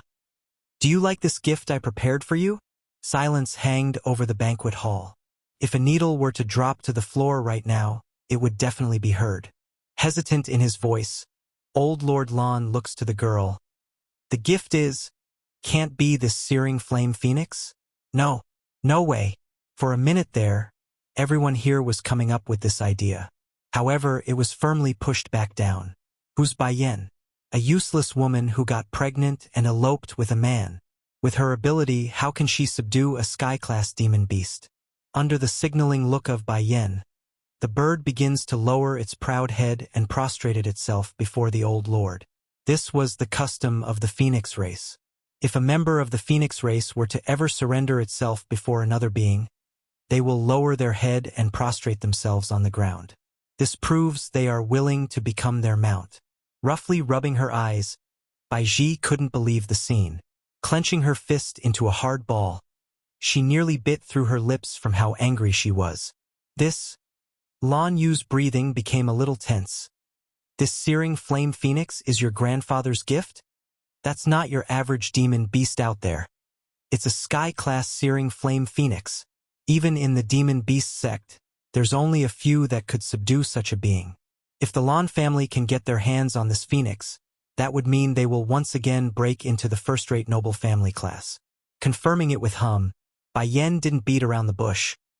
Grandfather is getting old, so in order to make traveling easier for him, I specifically prepared this phoenix for him. This way he won't have to walk so much. Nearly everyone were gasping for air. Some were even twitching in the eye at the explosive statement. Too old? Inconvenient when traveling? This old lord looks absolutely fantastic. Which part of that looks old? And don't you think it's too extravagant to use a phoenix as a ride? Father! Seeing the prostrating bird before old Lord Lon, Bai Ji's jealousy completely twisted her. Didn't you say all demon beasts are arrogant and proud? Why is it willing to submit to Bai Yen? Ignoring the girl's questioning, Bai Zhengxiang only looked towards Bai Yen with his gloomy face. You did this on purpose, didn't you? Deliberately hiding away this phoenix so I would drive you away from the Bai house. If you like this translation, consider donating for an extra release or simply turning off adblock helps too. Go to a big thing, one. Ji, let's go. A vague gleam could be seen coming off of Bai Zhengxiang's eye. Bai Yen, if I learn this is all a lie, then I won't let you off. Leaving this threat behind, he forcibly pulls at his unwilling daughter and out they went. This Bai Zhengxiang bastard really think I'm so old that he can do whatever he likes. Old Lord Lon clearly didn't finish venting his steam. And you, don't think I will forgive you just because you are giving me this searing flame phoenix. As soon as Bai Yen retracted her sight from the doorway, she immediately heard this out of the blue grumpy scolding and became stupefied. Grandfather, what have I done wrong? Glaring with one eye and squinting with the other, the old lord kept huffing and puffing like he will blow the whole place down. If you are hungry, then why didn't you come over here? Am I not your grandfather? Am I not your mother's father? How can you let those from the Bai family bully you like that? Utterly speechless, Bai Yen can only stand there and silently take it. Not like she can openly tell everyone the one from back then wasn't her. Lan Yu, without indication. This time the roaring yell was directed at his son. Freaking out on the spot, Lan Yu himself practically crawled over to his father on the knees. Lord Father, is there something wrong? Making a flattering face, he cautiously asks with the brightest smile he can make. Not biting the bait, old Lord Lon grumpily points at the squeamish man. This is how you look after your sister's children? This is how you run the Lon house after I became sick? This translation is only hosted on Cat Translation U. For a while there, old Lord Lon became so angry that he didn't know what to say to this useless son. And you can't inquire about the situation some more? Ever since his sister Lan Yu, the mother, passed away, his father here had taken to the bed since. Therefore, the entire well-being of the Lan house fell onto him. Over the years he kept thinking that Bai Zhengxiang would at least be grateful for their support at the beginning. As such, he never expected the siblings to be so mistreated there. That's definitely his mistake. What are you still standing there for? In one fit, Old Lord Lan sends a kick right up the sun's butt. Hurry and go prepare. From today forward, as long as there's my Lan house in this Lu Hua kingdom, then there won't be a Bai house. Good timing for this declaration too. After this incident tonight, the guests here will undoubtedly start reconsidering their stance on the competition between these two families. Years ago, the Lan house only fell into its current low state due to the old lord becoming sick. But now, old Lord Lan's not only safe and sound, he also got a sky-class demon bird as his mount. This instantly propelled their family back into the first-rate noble family league. However, the Bai house also has a crown princess as their daughter. That's something the Lan house can't compare with.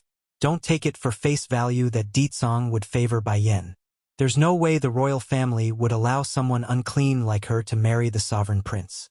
Furthermore, it's rumored that His Majesty intends to marry the youngest daughter of the Bai house to Ditsong. Bai Yen, where did you get this searing flame phoenix from? Old Madame Lan gently holds onto her granddaughter's hand, her mouth a heartwarming smile. I saved its life before, that's why it submitted to me.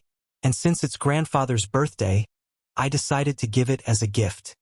That sort of story was more plausible. There's no way Bai Yen can possibly subdue a sky-class phoenix. Also, it's said that demon beasts are easy to be thankful if their lives are saved, which made perfect sense here for the guests and the Lan family members. Cousin. Grinning the entire way, Lan Xiaoyun used the sweetest voice in the world. My birthday is coming soon. When will you go save some more demon beasts to give me? If you like this translation, consider donating for an extra release or simply turning off ad block helps too. Go do a big thing, too. Bai Yen didn't even need to think about it. Nodding, she answered outright. All right, what sort of demon beast would you like? Fox, I like foxes. They are furry and cute. Fox, that's easy. Sweetly smiling. When it's time, I will have the foxes ready and you can choose from the batch. There are too many foxes around her son, so it's good to have the girl pick one among the followers. The careless remark from her definitely made waves among her family, but Ditsong, on the other hand, had other ideas in mind. Tightening his lips into a bloodthirsty grin, he looks to Bai Yen like a winner inside a battle. This translation is only hosted on Cat Translation without deviating from the expected outcome. Bai Yen herself also noticed her own folly here after seeing that gaze. Shit, how did I forget he's still there? Fox! Just as Bai Yen was trying to come up with a countermeasure, the man had already come up from behind. Cold and numbing, that whispering voice in her ear instantly gave her goosebumps. I'm also looking forward to seeing those foxes. Slightly losing her composure, she wanted to say more but was interrupted by a loud bang. In the middle of the hall, the same silvery wolves as well as that throne was there again. Walking over in big strides, Ditsong ignored everyone and took his seat. Like how he came before, he disappeared into the night sky in the same manner. Cousin, how did you and Lord Song meet? Lan Xiaoyun, girl cousin, became very excited, her expression a bit naughty. That Baiji's been dreaming of becoming the man's wife for so long. To see her eat a bad one here tonight, it's so satisfying. In particular was the picture of Ditsong embracing Bai Yen. For some unknown reason, the girl found the two very suitable for each other. Uncle, did my brother not show up for tonight's banquet? Bai Yen turns to Lan Yu and asked. A bit startled, the man nods. That's right, he didn't show up. Slightly wrinkling her brow, Bai Yen knows her brother's character enough that he won't miss this important occasion. It can't be. Something's happened? Uncle, can you send someone to inquire about his condition? I still have something to do. Okay, he nods. But what do you need to do? An evil smile came as a result of that question. Turning to her younger cousin Lan Xiaoyun, Bai Yen asks, do you want to come do something big with me? Exalted by the question, the girl squeals with excitement. Yes, I want to come along. Let's go, cousin. I want to. Let's go then. Pulling the girl's hand, Bai Yen moved swiftly across the streets. During this hour, it's already considered quite late for the night. Nevertheless, there remains a certain figure out and about. This was none other than Baiji that's currently kicking the pebbles on the floor. Whenever she thought of the scene with Ditsong and Bai Yen tonight, her heart would be panged with jealousy. It's almost like thousands of ants were biting in her heart. Then, at this moment, she suddenly saw another figure standing under the moonlight up ahead. Bai Yan. Taking advantage of the glow of the moon, she now got a better look at that hateful face. Gnashing her teeth. Why are you here? What you should care about isn't why I am here. It's whether or not you can safely return to your home. Slow and steady in her advancement, Bai Yan's smiling face became intimidating and dangerous. Bai Yan, what are you trying to do? Stepping backward, she gulped. For some unknown reason, a sense of dread and fear gripped Bai Ji's heart right now. If you like this translation, consider donating for an extra release or simply turning off ad block helps too. Flower brothels Hua Luo, cousin. Lan Xiaoyu nervously tugs at Bai Yan's sleeve. Who is this woman? Is she here to seek you? She didn't answer the question, only smiling at the newcomer. Hua Luo, you seem to be late. Ho ho ho. Giggling at the remark, the woman jumps off the eagle in one smooth swing. I met a little trouble on the road, that's why I'm late. But mistress, who is this girl here? Your sister? She's not bad. Why not let her come to my flower brothel for work? How about it? Those winking eyes could literally discharge electricity from how foxy they were. Even for Lan Xiaoyun, who's a girl, her skin was going all goosebump on her. Cousin? Grouchily sending a stare over to the provocative woman, she asks, who is she and what is? This translation is only hosted on Cat Translation. Lan Xiaoyun wanted to say flower brother in the end, but her hands reflexively cupped her own mouth to keep it in. That flower brothel? Hua Luo, Xiaoyun is still a child, you mustn't scare her. Bai Yan didn't get angry at the little tease. She knew long ago this subordinate of hers would be like this. Besides, she's not the type to suppress her people's true nature. That's not her style. Mistress, I'm only playing with her a little. Giggling again, she sends a charming smile at that little face hiding behind Bai Yan. No matter how courageous I am, I would never dare do something as to send your cousin there to receive clients. Flower brother, on the surface it's a place where men could to play with women if they have the money, but in reality it's an intelligence agency. Even now, no other forces out there know exactly how much information this power has in its vault. This fact was no secret among the powerful forces out there in these lands. Rather, it's the ordinary folks who have clue about this organization and continues to take it as nothing more than a brothel. Therefore, as the young miss of the Lan house, she's not new to this name. Cousin. She is someone from the flower brothel? Really that flower brothel?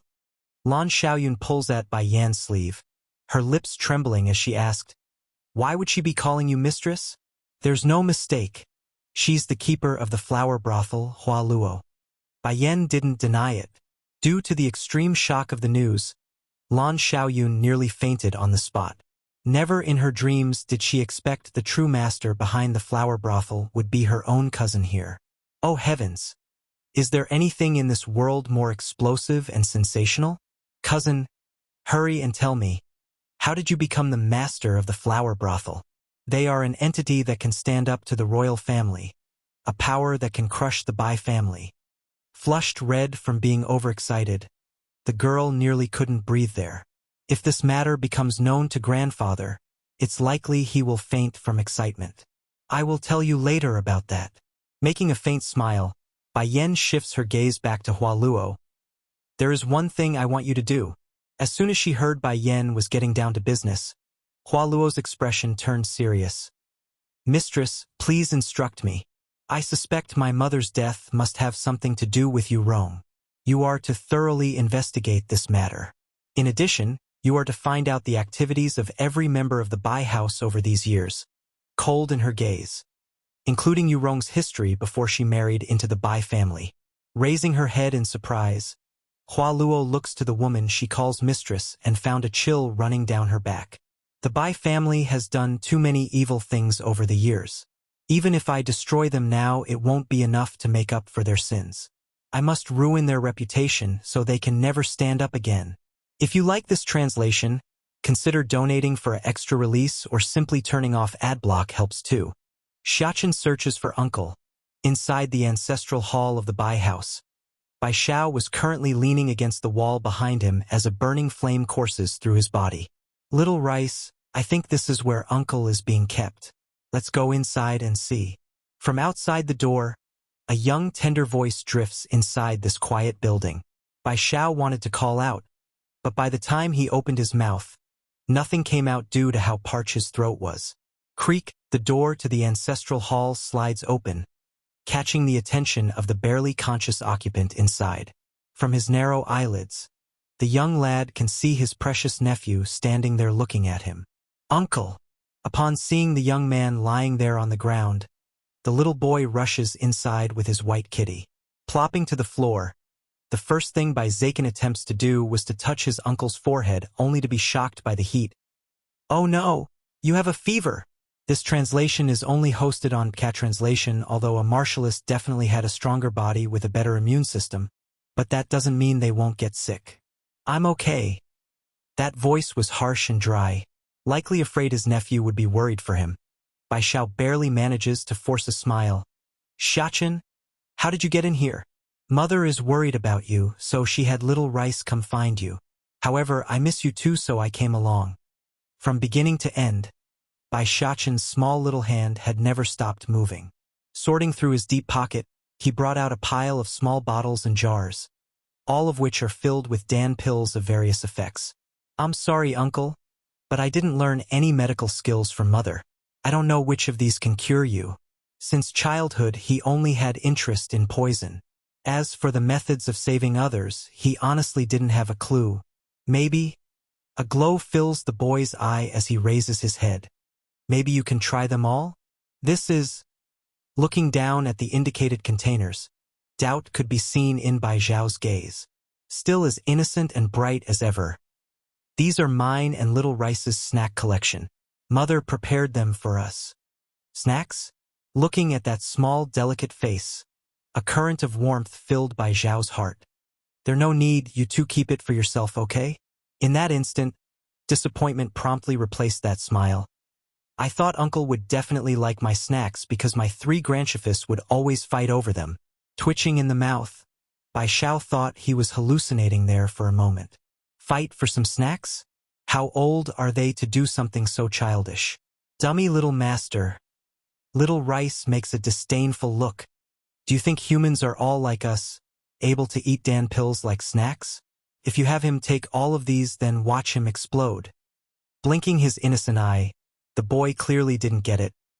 I am Mother's son and Uncle is Mother's brother. Why can't he eat them like us? Rolling his tiger eyes at the ridiculous question, Little Rice went ahead to ignore the child and began rummaging through the bottles with his claw. A short moments later, he found a certain bottle and hands it to Bai Xiao. If you take one, then your cold will be better. In honest truth, Bai Xiao was a little frightened because this was the first time he's ever heard of someone using Dan pills to treat a cold. But looking at that anticipating eye of his nephew, he can't bear to disappoint the child. Uncorking the container, he carefully pours the content out. If you like this translation, consider donating for an extra release or simply turning off ad block helps too. Revenge for Mother 3. Ah! Catching onto Yu Rong's hair, the fox's claw went deep. So deep that it even ripped out a portion of her scalpel skin. This instantly causes the woman to scream with pain. You little beast! How dare you hurt me! In her fit of rage, the panicking woman makes an attempt to swipe at her attacker to knock it off. Not missing the danger coming its way, the fox immediately swung to the side and escaped the hand, all the while not forgetting to make a mocking face at its victim. This of course causes Yu Rong to go green with rage. Someone come catch this stinking fox. Wiping the seeping blood from her scalp, she yelled in frustration. It didn't take long, merely seconds for a group of guards to rush inside. Swish! Knowing it's time to bolt, the fox makes an outstanding somersault into the air and attempts to make one final landing on Yu Rong's face. Thankfully for the woman herself, her reflexes are relatively fast. Otherwise, she could have expected some serious scars on this swipe. Even so, one of her hands had become a bloody mess after she used it to take the hit. This translation is only hosted on Cat Translation. Kill this thing. Kill it. became twisted in her expression. She glared daggers at the menacing fox. But it's already too late. Before the guards could even make a grab for it, the fox had jumped right out the window and disappeared into the darkness of the night. You bunch of useless things. How can you not catch a single fox? In her moment, she heavily stomps at one of the guards. It's unsure if it's her illusion or not, but right now the backside of her hand felt very itchy due to the scratch. Enough, this can't be blamed on the guards here. It's all that fox's fault. Old Madame Yu frowns with a strange light in her eye. However, since it's here, it won't be able to escape so easily considering how big our estate is. Have our people fan out and search. Yes, madam. The guards lowered their heads and respectfully complied. As soon as the guards retreated, the old woman promptly shifted her gaze back at her daughter. Did you forget what I told you before? No matter how dissatisfied you are, you cannot show it in front of the public. But the fox is too vexing. Just the thought of that little thing was enough to make her veins pop. Furthermore, the itch on the back of her hand was starting to get worse. At this rate, she might even scratch the skin off. Don't worry, it won't be able to escape our grasp. Old Madame Yu smiles sinisterly because nothing has ever escaped her will when she wanted them. The Bai house was so, and so was Lan Yue's dowry.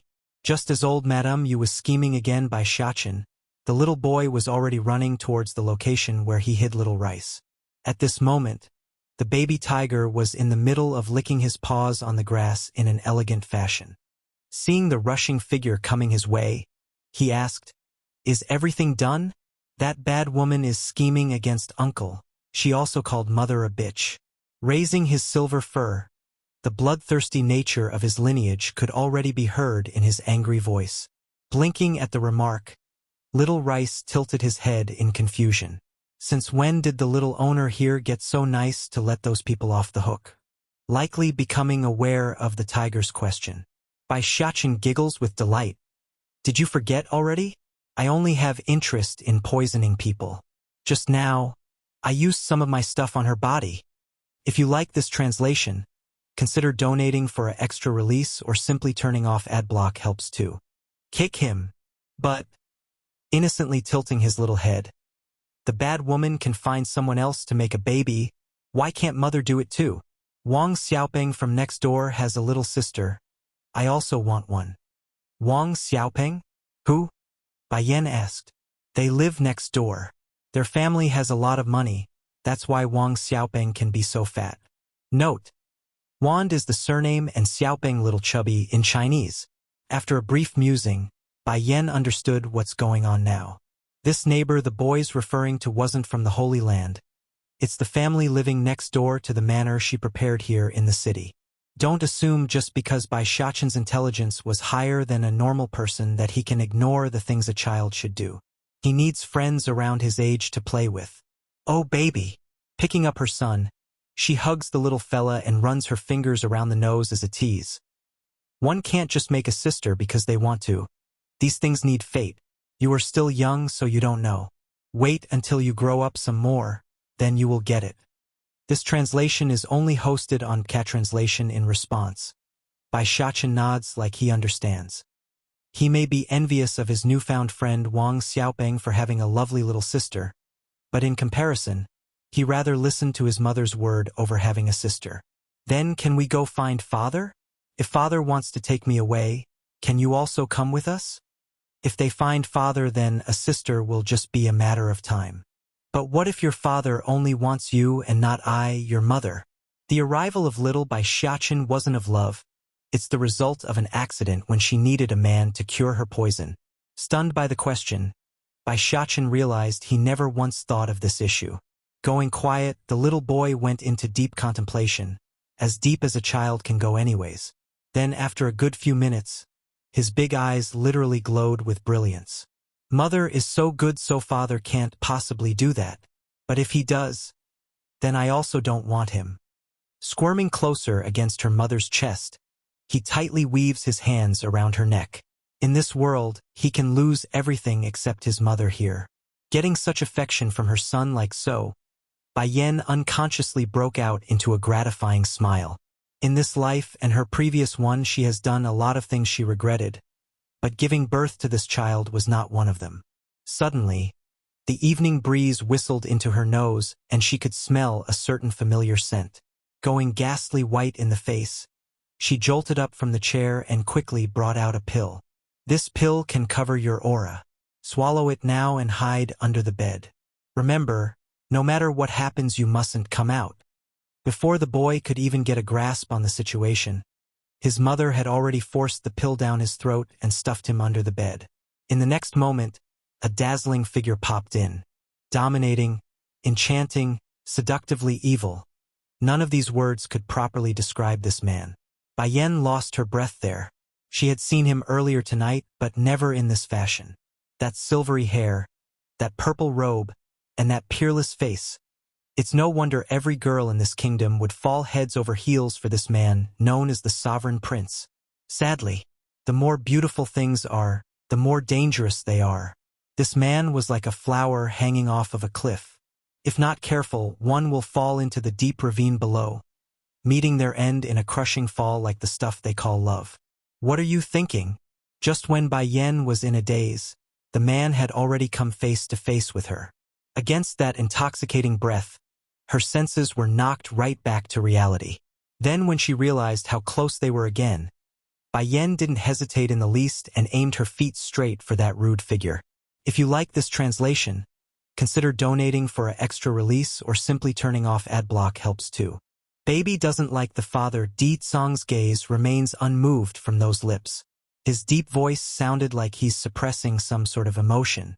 You're hurt. Why didn't you say anything? The glaring blood stain only made his heart ache like it's been torn apart. Have you given me the opportunity to say? Bai Yen sneered. Her lips been blocked by him, so how was she supposed to tell him? Moreover, even if she did say it, would he have relented? Bai Yen. Di Tsong approached again, his voice hoarse as he spoke. You still owe me 9 kisses. I will take them back one at a time. Immediately widening her eyes, her tone sounded angry. I only kissed you once and you want 10 in return? Aren't you being too much? As if unaware of her wrathful voice, Di Tsong turns to leaves, disappearing into the night sky without leaving any traces of his presence. This translation is only hosted on Cat Translation with the man gone. Bai Shachen promptly scurried himself out of the bed. First patting away the dust, he then rushes up to his mother's side. Mother, is he my father?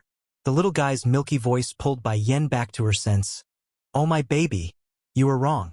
That man isn't your father. Mother is lying, bulging in his cheeks. He looks like a steaming meat bun at this moment. He's clearly my father, but I don't like him. His voice a little sulky as he said the last part. It's not easy to learn of who his father was, yet he didn't like the man at all. Why? Bai Yen asked. He is too fierce. Bai Shachen pinches his lip to the side unhappily. In the little guy's mind, the perfect image of a father should be like his godfather Chu Feng Yi, kind and warm and not frosty and fierce like the one here.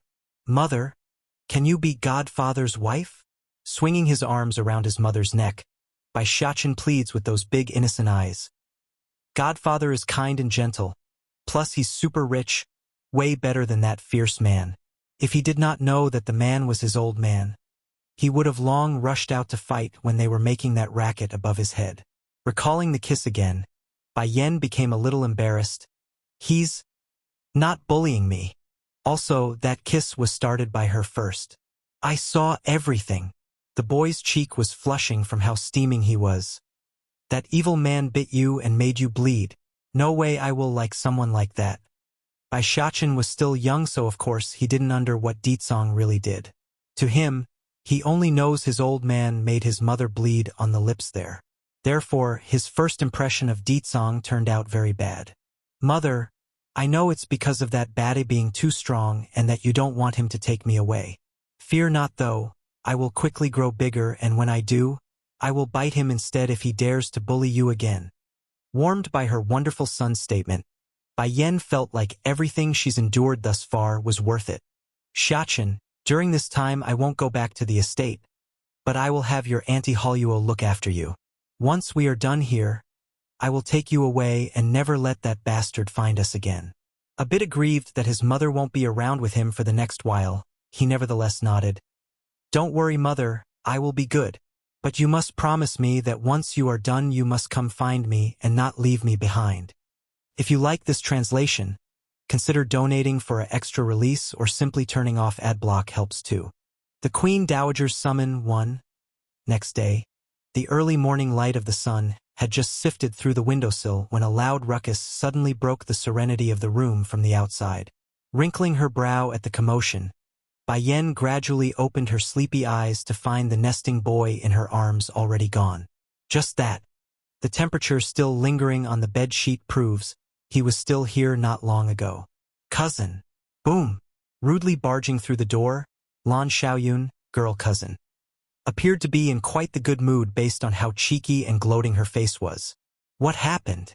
Seeing her cousin like this, Bai Yan can already guess something must have happened while she was asleep. This translation is only hosted on Cat Translation Cousin. Do you remember you had my father go find cousin at the Bai house after dinner? A gleeful smile escapes the girl. Last night my father had a falling out with that Bai Zhang Xiang. The bastard tried to stop him from seeing Bai Xiao, but my father forced his way inside regardless. Oh, pricking her brow, Bai Yan became a little confused here. How is this considered a good thing? Of course this isn't it. What I want to say is another thing. A cunning and sinister light beams out of the girl's eye. When my father and his people forced their way into the inner quarter of the manor, they saw Yu Rong going crazy. It's like she's possessed, constantly scratching her hand, and most importantly, she started to strip dance in front of the public. Sinking in her complexion, Bai Yan can already guess it's her son's doing. Nevertheless, she had to admit, it's beautifully done. Cousin, are you not happy? At the time many people saw Yu Rong's nude body. Though the girl's face was flushing at her own statement, the excitement in those eyes cannot be hidden. If I had known Yu Rong would start strip dancing, then I would have had my father bring more people over to the Bai house. Thinking of the torture faced by her cruel stepmother, Bai Yan's lip inexplicably formed a smirk. The pain she inflicted on me years ago will be repaid one step at a time, and it will be I who will do it. Tilting her head, Lan Xiaoyun blinks and blinks with confusion. Why does her cousin here look like she knows who's responsible? Fox. All of a sudden, the young girl recalled a certain detail her father mentioned to her this morning. It said that the Bai house was in the middle of searching for a fox last night, which coincided with the fox they encountered on the road yesterday. Instantly, her eyes sparkled with realization. Cousin, can it be you? Stretching her arms like someone that's just awoke, Bai Yan interrupts the girl's questioning. I'm going to wash up, so why don't you go outside for now? No! Lan Xiaoyun became all mopey. I haven't even finished what I wanted to say yet, and you already want to drive me out. There's more? It's like this. Grandfather tasked me to inform you that the palace has sent for you. Her Highness the Queen Dowager is seeking your audience today, but since you were still asleep earlier, he wouldn't let me disturb you. Dowager? Bai Yan went quiet at the information she got. Her impression of the Queen Dowager wasn't deep, but she did learn that the relationship between her mother and the old queen was so good that she wanted Lan Yue to marry into the palace. However, due to her mother rejecting the idea, the outcome was the Queen Dowager taking Lan Yue as her goddaughter instead.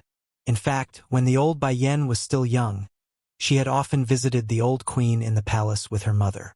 But ever since Lan Yue passed away, the young orphaned girl would seldom step out of the Bai estate. Hence the reason why their former good relationship became so alienated. You go tell our grandfather that I will be entering the palace in a bit. Now that she's returned, it's unavoidable that she would make a visit to the palace. If you like this translation, consider donating for an extra release or simply turning off ad block helps too. The Crown Princess? Not interested. You? Ning dies. Queen. Expression promptly changed for the worse. Bai Yan, don't even try to frame me here. Oh, if it's not your highness remarrying, then who else can it be inside the Phoenix Wing? Can't be Bai Rua here now, is it? Then I must say give my congratulations here. Swinging herself up from the seat, Bai Yan's charming smile was so perfect that if one unsuspecting individual were to come across this, they would definitely believe it's true. Distorting in her expression, Ning Dai swore she would rush up this instant and beat this girl to death if not for the Lan House's power. This translation is only hosted on Cat Translation Ruo. You tell her instead. She can't bear to keep going, otherwise she might really go mad here. Yes, mother. Bai Ruo didn't show any signs of being affected by the remarks. Sister, the happy occasion is to do with you. I've convinced my mother, the queen here, to let you be my husband's concubine. Hurry and go back to the Lan house and prepare. They will be coming to pick you up today. Bai Yan literally fell into a laughing fit at this. From inside the pavilion, she advances in on Bai Ruo. Back then your Bai family wanted to sell me off to an old man as a concubine. Now you are trying it again today. In your people's eye, do you think I'm only capable of being another's concubine? Slightly distorting in her face, not even Bai Ruo can keep up with her act when being pointed out in the open. I don't know what you are saying, my sister. When have we ever tried to sell you to an old man? Even if you don't like me, you can't frame me like this. I know, sister, you hold a lot of opinion on me. So to soothe this, I'm willing to offer you the position of crown princess if you wish. Ruo! Ning Dai yells out in protest. Have her become the crown princess? Based on what? Your stomach is good and gave the royal family a son that can cause the animals of this world to prostrate in worship, while this unclean woman here only knows how to pair up with some wild man. Animal prostrate in worship? A strange light came out of Bai Yan's gaze after hearing this. She had long known Bai Ruo had lied about this and used the incident to give her son a halo, but to hear it in person, she simply can't resist chuckling at the shamelessness. If you like the title of crown princess, then go ahead and keep it for yourself. Slowly coming up to the woman, Bai Yan puts on the aura of a superior being. I, Bai Yan, am not interested. She did not deliberately press down her voice, thus allowing the queen over there to hear every word of it. It's truly a strange occurrence here. When Ning Dai heard the girl was coveting her son earlier, her first feeling was disgust. But hearing it in person that Bai Yan wasn't interested, her immediately reaction became anger instead. Bai Yan, how dare you? My son is so excellent that it's not even an insult to make you his bedding maid. Now you dare to resist my order? Resist royal authority. Someone come. Take her away. Wait! Bai Ruo suddenly breaks in. Hurrying to run over, she was ready to pull at Bai Yan's hand when the most unexpected happened. Beaming a cold light in her iris, Bai Yan didn't give any signal and directly jerked her feet upwards to land a tremendous kick at Bai Ruo's chest. Like a doll, she shot out like a cannonball across the air. Literally, every person present was left utterly shocked here. Even the queen herself was left stunned. Bai Ruo was a recognized genius. Otherwise Ning Dai never would have allowed the girl to marry her son.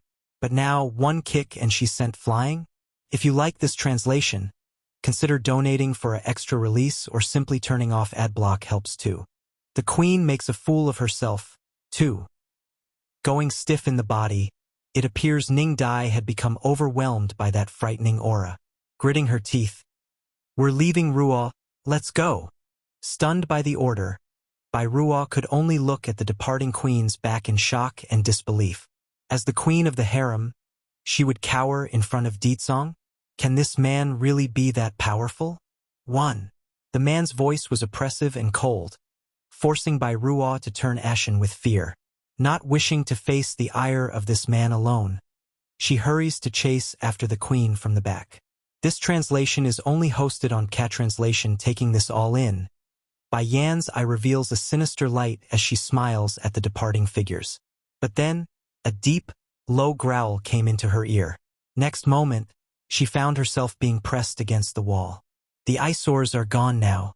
Bai Yan, don't you think it's time you give me some explanation about your pre-marriage pregnancy? This man. Talk about changing face faster than flipping a page. Shirking, Bai Yan faces that handsome face head-on. Why do you ask when you already know? Bai Yan hooked up with another man while being unmarried. Then I got pregnant and eloped. What else is there to say? Bai Yan. Ditsong's eyes looked irritated. Are you going to confess only after I shove the evidence in front of you? In the end, he couldn't resist falling back into his same old demeanor. At the beginning, Ditsong only wanted to prove this woman to be the very same person who raped him back then so he can make some payback. But now, after listening to Bai Yan's own word that she hooked up with another man, there's suddenly a burning urge for Ditsong to take her right here and now on this spot. Ditsong, tilting her head, she smiles knowingly. Why are you constantly hanging around me? Can it be you fell in love with me? Love? Pulling back his emotions, Ditsong honestly didn't expect a question like that. For hundreds of years, he's never had any feelings for the opposite sex, let alone talk about love. Love? What a joke. When have I ever fallen for a woman? Bai Yan, you better hope I don't find out back then it's you. Otherwise, threatening in his voice, he first swept his gaze at that chest, then at the bottom half. It's too obvious in what Ditsong means by that. Now Bai Yan was already regretting in what she said. If she knew today would turn out like this then years ago, she would rather self-incinerate than to be stuck in this unending relationship with this horrible man. You are a man, Ditsong. Is it so bad that you must pursue the matter to this end? Making a hair-raising smile, the man comes clean. I originally only wanted to give some payback, but now it seems that aside from raping me, the woman also kidnapped my child. That's a scenario even worse than before.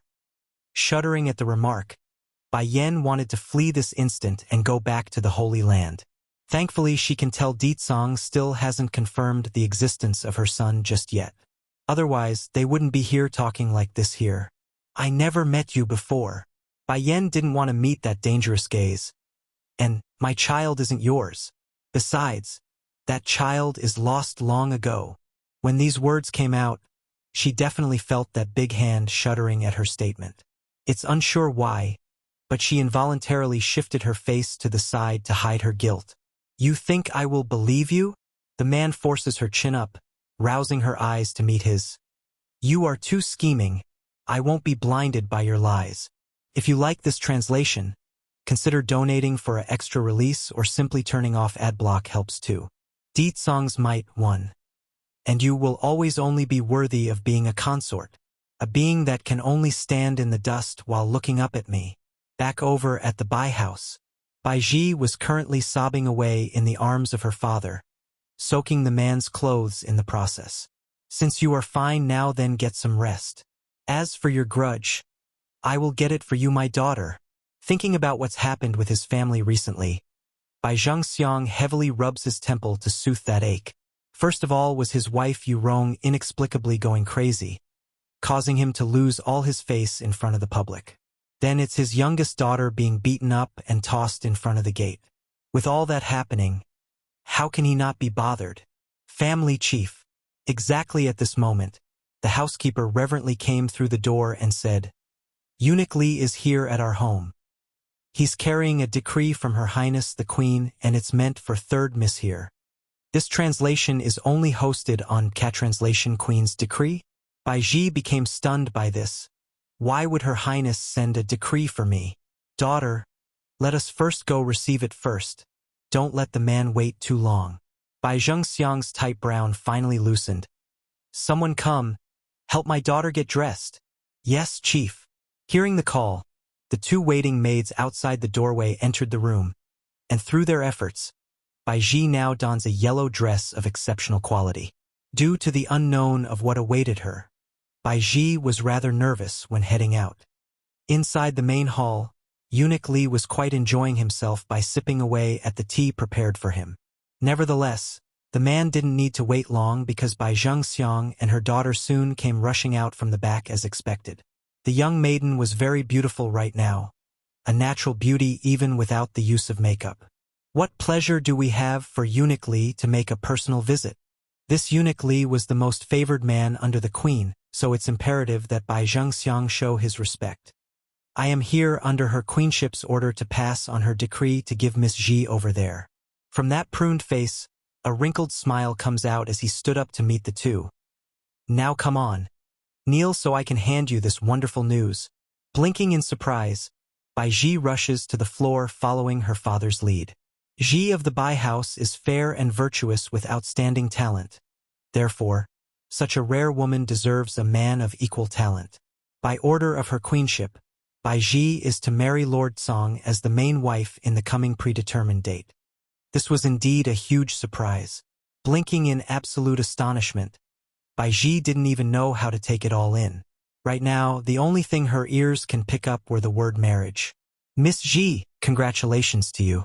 Her queenship has already ordered the heavenly inspector to find a good day for you. At that time, you will officially be Lord Song's official wife. The smile on that old prune became even deeper. Don't assume just because he's the most favored eunuch under the queen that he can do whatever he likes. There's no way he would offend the Bai house in its current state. One was already the crown princess, while the other will soon be Lord Song's main wife. Who in this kingdom can still fend off that sort of connection? Daughter, what are you waiting for? Hurry and go forward to receive the decree from Eunuch Li's hand. Seeing Bai Ji still stuck in a daze like that, he sternly called out to snap the girl back to reality. Recomposing herself, the girl first stared at the royal scroll in the man's hand, then up at that wrinkly face. Next moment, an unbelievable amount of joy flowed out of those eyes. Father, Lord Song is willing to marry me. He's willing to marry me. Standing up in excitement, she firmly holds onto that royal decree like it's her dear life. From now on I will be the only main wife of Lord Song. If you like this translation, consider donating for an extra release or simply turning off ad block helps too. Deet Song's might too. Hearing Bai Ji's excitement, Eunuch Li didn't bother to explain in more details and continued to smile.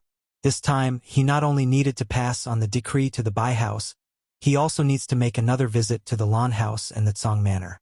It didn't matter anyways in the man's view. Now that the queen herself had made the decision, there's no way Lord Song would dare resist the order. Miss Ji, I still have other business to attend to. I shall take my leave first. This translation's in only hosted on Cat Translation. Someone come. Bai Zhengxiang had also come back to his senses by now. Help see Eunuch Li out.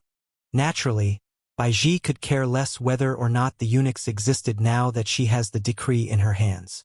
Making a shy face, Father, I'm going to tell the world of this, that I'm going to be Lord Song's wife. This way those women out there can forget about having the idea of eyeing my fiancé. Especially Bai Yen, that bitch. So what if you can get my fiancé's attention? In the end, you are nothing but an unclean woman. Lord Song will never take you as his wife.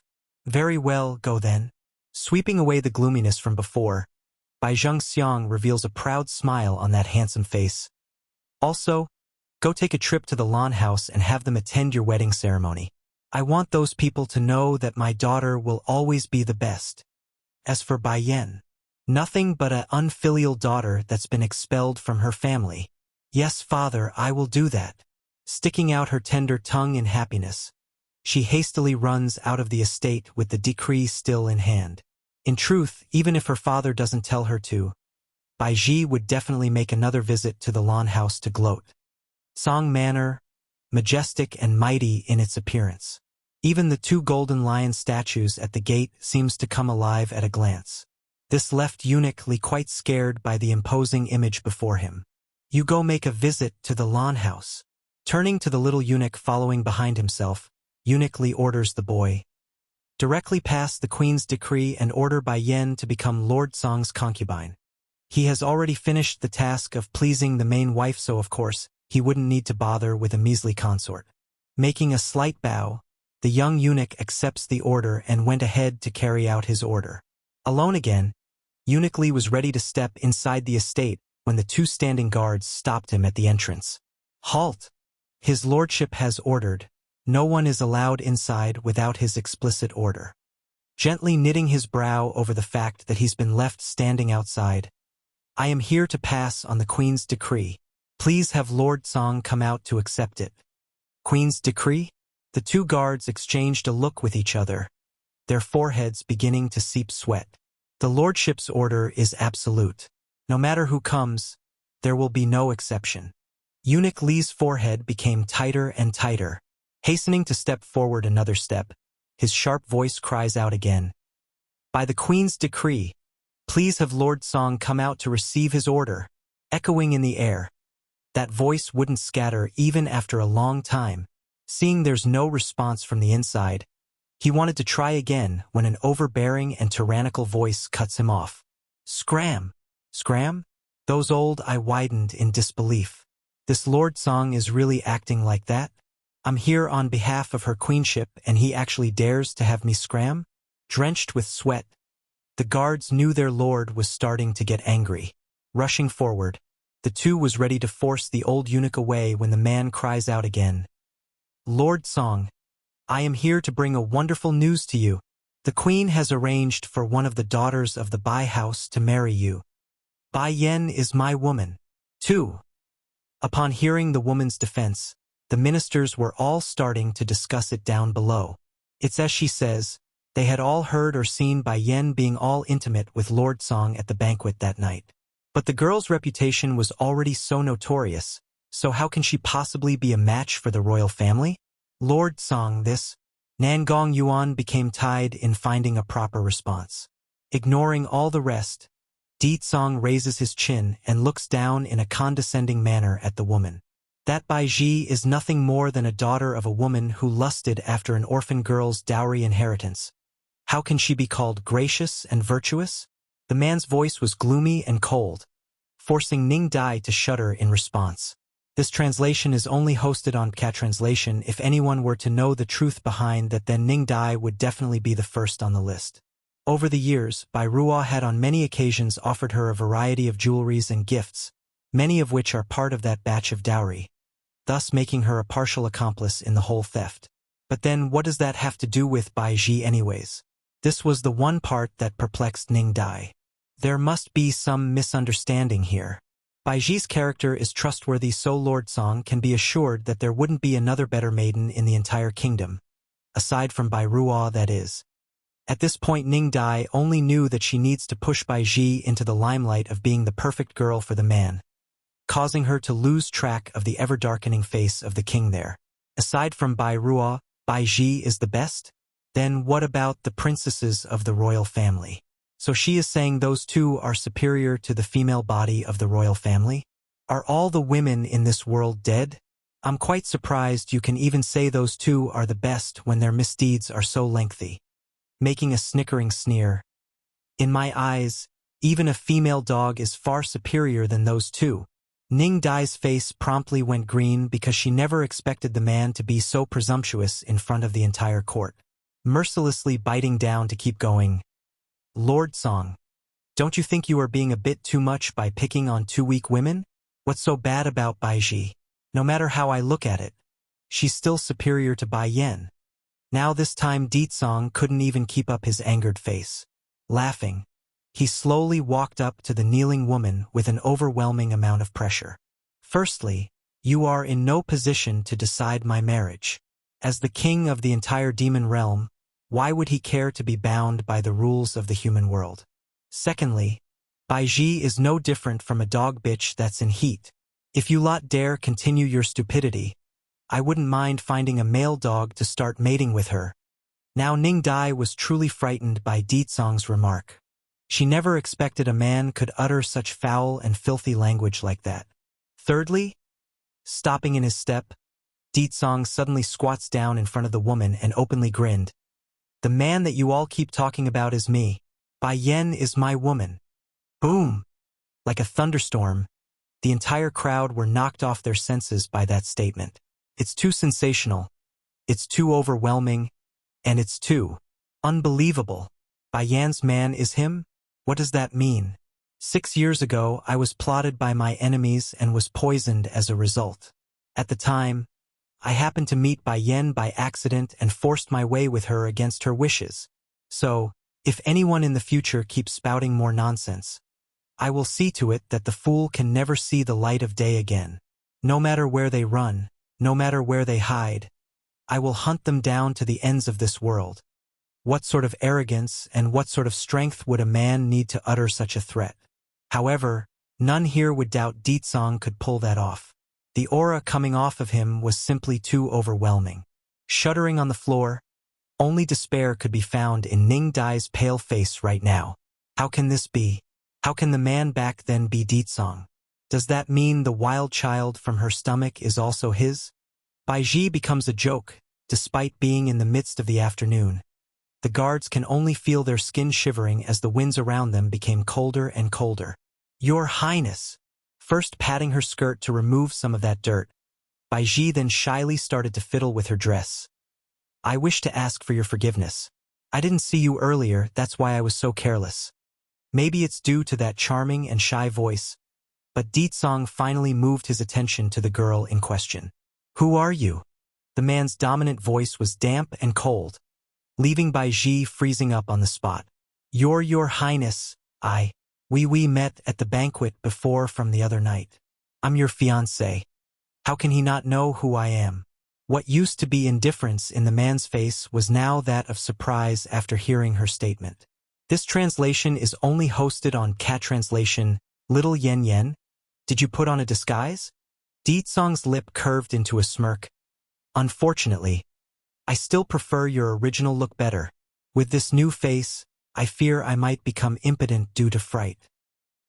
The guards that came with him nearly couldn't keep their composure up and literally had to choke on their own urge to laugh. If they didn't know Ditsong's personality so well, they will no doubt be fooled into believing that superb acting skill portrayed by their lord today. PFFF, seriously, at the very least this young girl is good enough to be called a fresh flower, but to be insulted like that, talk about cruel. Your Highness? Pinching her lips together, a layer of water was starting to form on those eyes. You've confused me with someone else. I am Baiji from the Bai family. It's Bai Yen again, that bitch.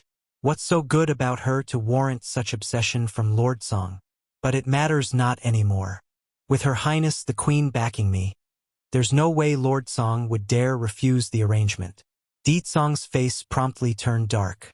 From those seductive eyes, a spark of cruel and savageness starts to emulate out of those irises. You are not little Yen Yen? You got some nerve to be impersonating my fiancé. You there, guard, what's the punishment for someone pretending to be a member of the royal family? To answer your Highness's question, the heaviest penalty is the death sentence for the entire family clan, the lightest being imprisonment inside the prison. Impersonating a royal family member? Baiji widened her eyes in disbelief, her lips trembling from fright. No, I'm not pretending. I have here the Queen's decree. You cannot disobey her order. Queen. Ditsong's smile was cold and cruel. The Queen herself is already banished to the cold palace, so how can her decree still hold weight? Boom! Like an explosion inside her head. Baiji's complexion instantly went white without an ounce of blood left in there. Losing her balance due to her legs giving way, she was ready to fall again when her hands managed to catch onto the closest tree.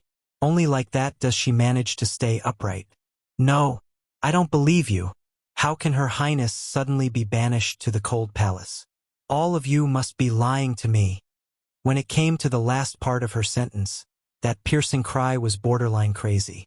Beads of tear came pouring out like raindrops. There's no way I'm going to believe this. If it's true, then what's going to happen to my marriage? Immediately send her to the prison. Ditsong's smile had turned outright evil at this point.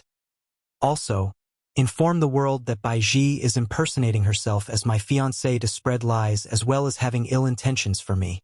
The crime is enough to warrant the death sentence to her entire clan. But thanks to Bai Yan's leniency, I will let this incident slide for now. If there's a second time, none of the Bai house family members will live to see another day. In the end, all strength had left Baiji's body after hearing that statement. Squatting down to the ground after losing her bearing, she bit her lips and erupted an intense hatred in her eyes. Little Bai Shachen's been exposed? Looking aggrieved in her face, Lan Xiaoyun had no choice but to follow behind her grandfather in this case. However, with every 3 steps she took, she made sure to look back once. Then, in her final moment, the troublemaker pumps a fist as a gesture of encouragement. You? Bai Yan had just turned around when a cold, hard lip pressed in against hers. Together at last, their intimate figure was so beautiful that it's no understatement to call this a masterpiece. You still owe me 7 kisses. After a long and intoxicating kiss, he finally relented. Di Tsang. Bai Yan was a little angry now. What the hell are you doing here? To kiss you. The reply was smooth and shameless. If I ever find out you've been secretly keeping my son from me, I will have you pay me back with a total of 10 sons. 10 sons? Does this guy take me for a breeding mare or something? This translation is only hosted on Cat Translation, sneering in her voice. Considering your status and identity, there should be plenty of women who's willing you give you a son. Why are you so insistent on haunting me? So far, only you do not disgust me. Also, only this woman can make his manhood get a reaction. A beam of frost flickered across Bai Yan's eye. This man. Only because I don't disgust him? There are so many women in this world. How can you claim I'm the only one who wouldn't disgust you? What if you encounter another in the future? Making a sarcastic snicker, Bai Yan continued. Then what? Have me share a husband with another woman? Unfortunately for you, I will never share my man with anyone. After leaving behind this sentence, she no longer bothered to look at the man behind herself. Instead, she turns to walk for the inner part of the courtyard. Watching the departing figure, Di Tsang's forehead inexplicably turned into a knot like a confused husband. What did I say that's wrong here? This woman has quite the temper. Seriously, when did I say she will share a husband? While still standing on the side, the guards that came with him only had their heads lowered, too afraid to speak. However, they definitely had a lot to say right now. Oh Lord, that's not how you pursue a woman. How can you say you like her just because she doesn't disgust you? There's no woman in this world who would agree to that. That's pretty much what the guards were screaming in their heads. Your Highness? All of a sudden, a man dressed in black descends from the sky, his tone respectful as he spoke. I've just finished my investigation. It's as you suspected. Miss Yen has a close relationship with the mistress, Hualuo of the flower brothel. According to what I found, it's said that Hualuo was saved by Miss Yen several years ago and has since swore her allegiance to the lady. This secret was no easy matter to discover because only those closely related to Hualuo would know this truth. And the man in black continues with his report. Through my investigation, I found out Hualu recently bought a certain estate in the city not long ago. Sneering, Di Tsang's eye lit up with glee. Bai Yan, this time, I like to see what sort of excuse you will make for me. In the eastern part of the city where the street was bustling with life, Bai Zhangxiang was currently standing in front of a certain manor with his eyes staring intently at the doorway. A little while later, a guard walked out from the inside. Please go back, Lord Bai. My little master doesn't wish to meet you. Sure enough, the man's expression was a little disappointed at the news. Then can I inquire about whether or not your little master is Miss Hualuo? A few days ago, he had already learned about the flower brothel buying out this manor, and according to his information, the one to carry out the task was one of the guardians working directly under Hualuo. The rumored other people's child, serious while also cute in his little face.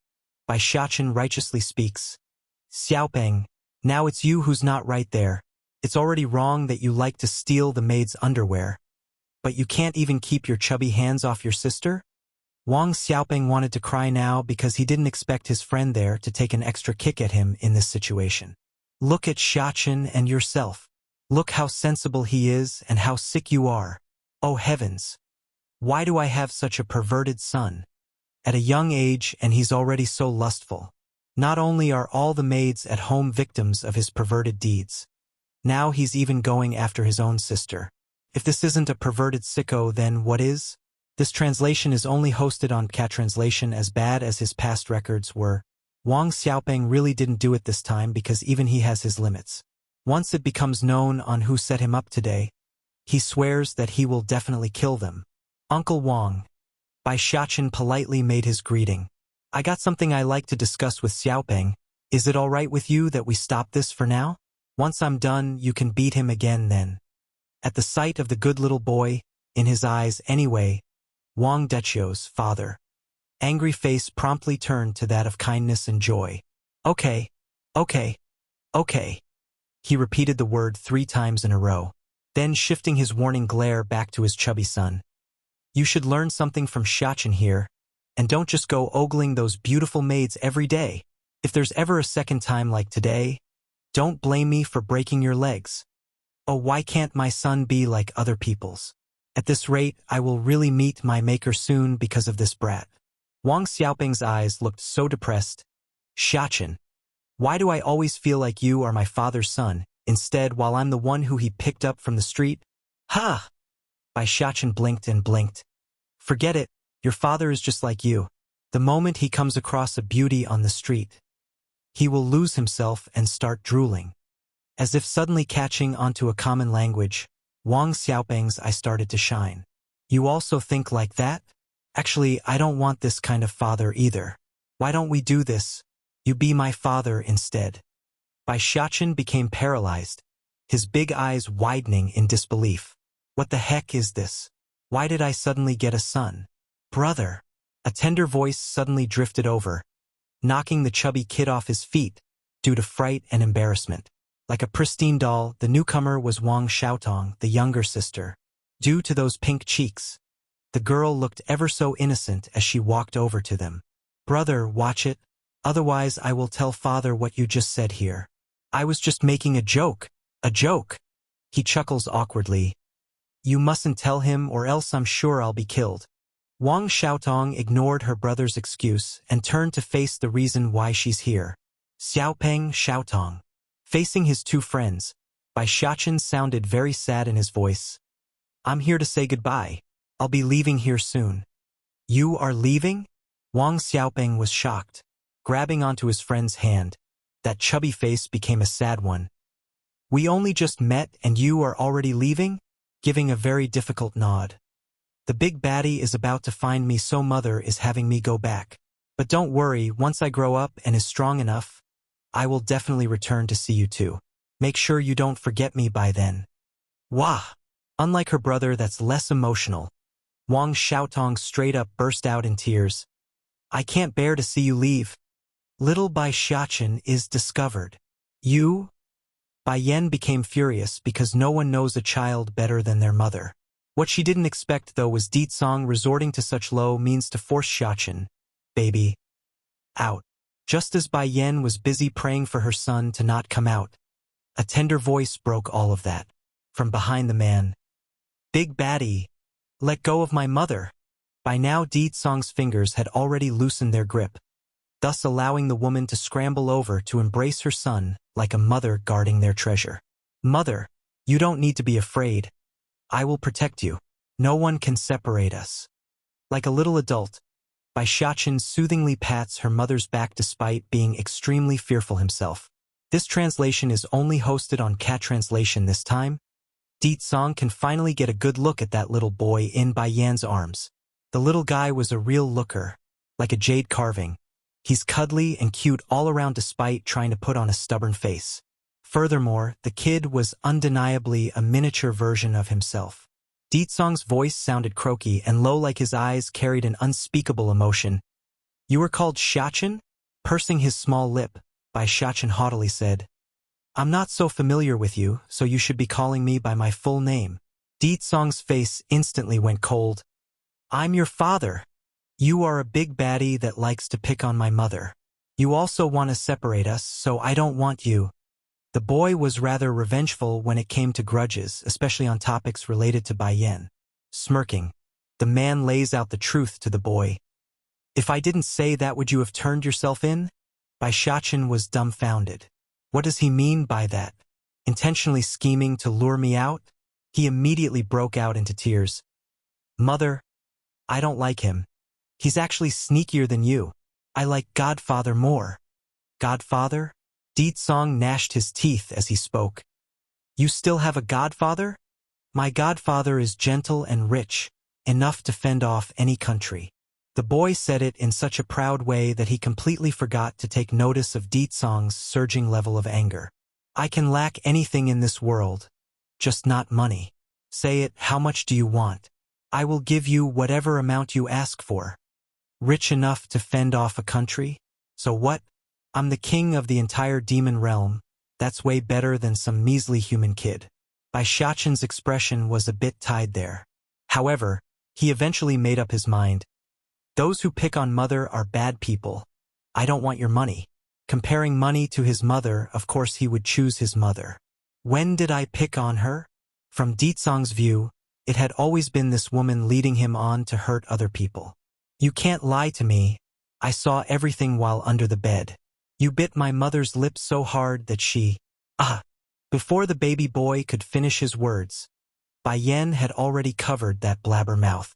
Giving a guilty glance at the man, she can see Ditsong's face clearly went darker there. So the one hiding under the bed from back then is this kid. His voice was swinging with anger because he's very upset with himself. How could he have missed the boy when he was so close? Yes, Ditsong.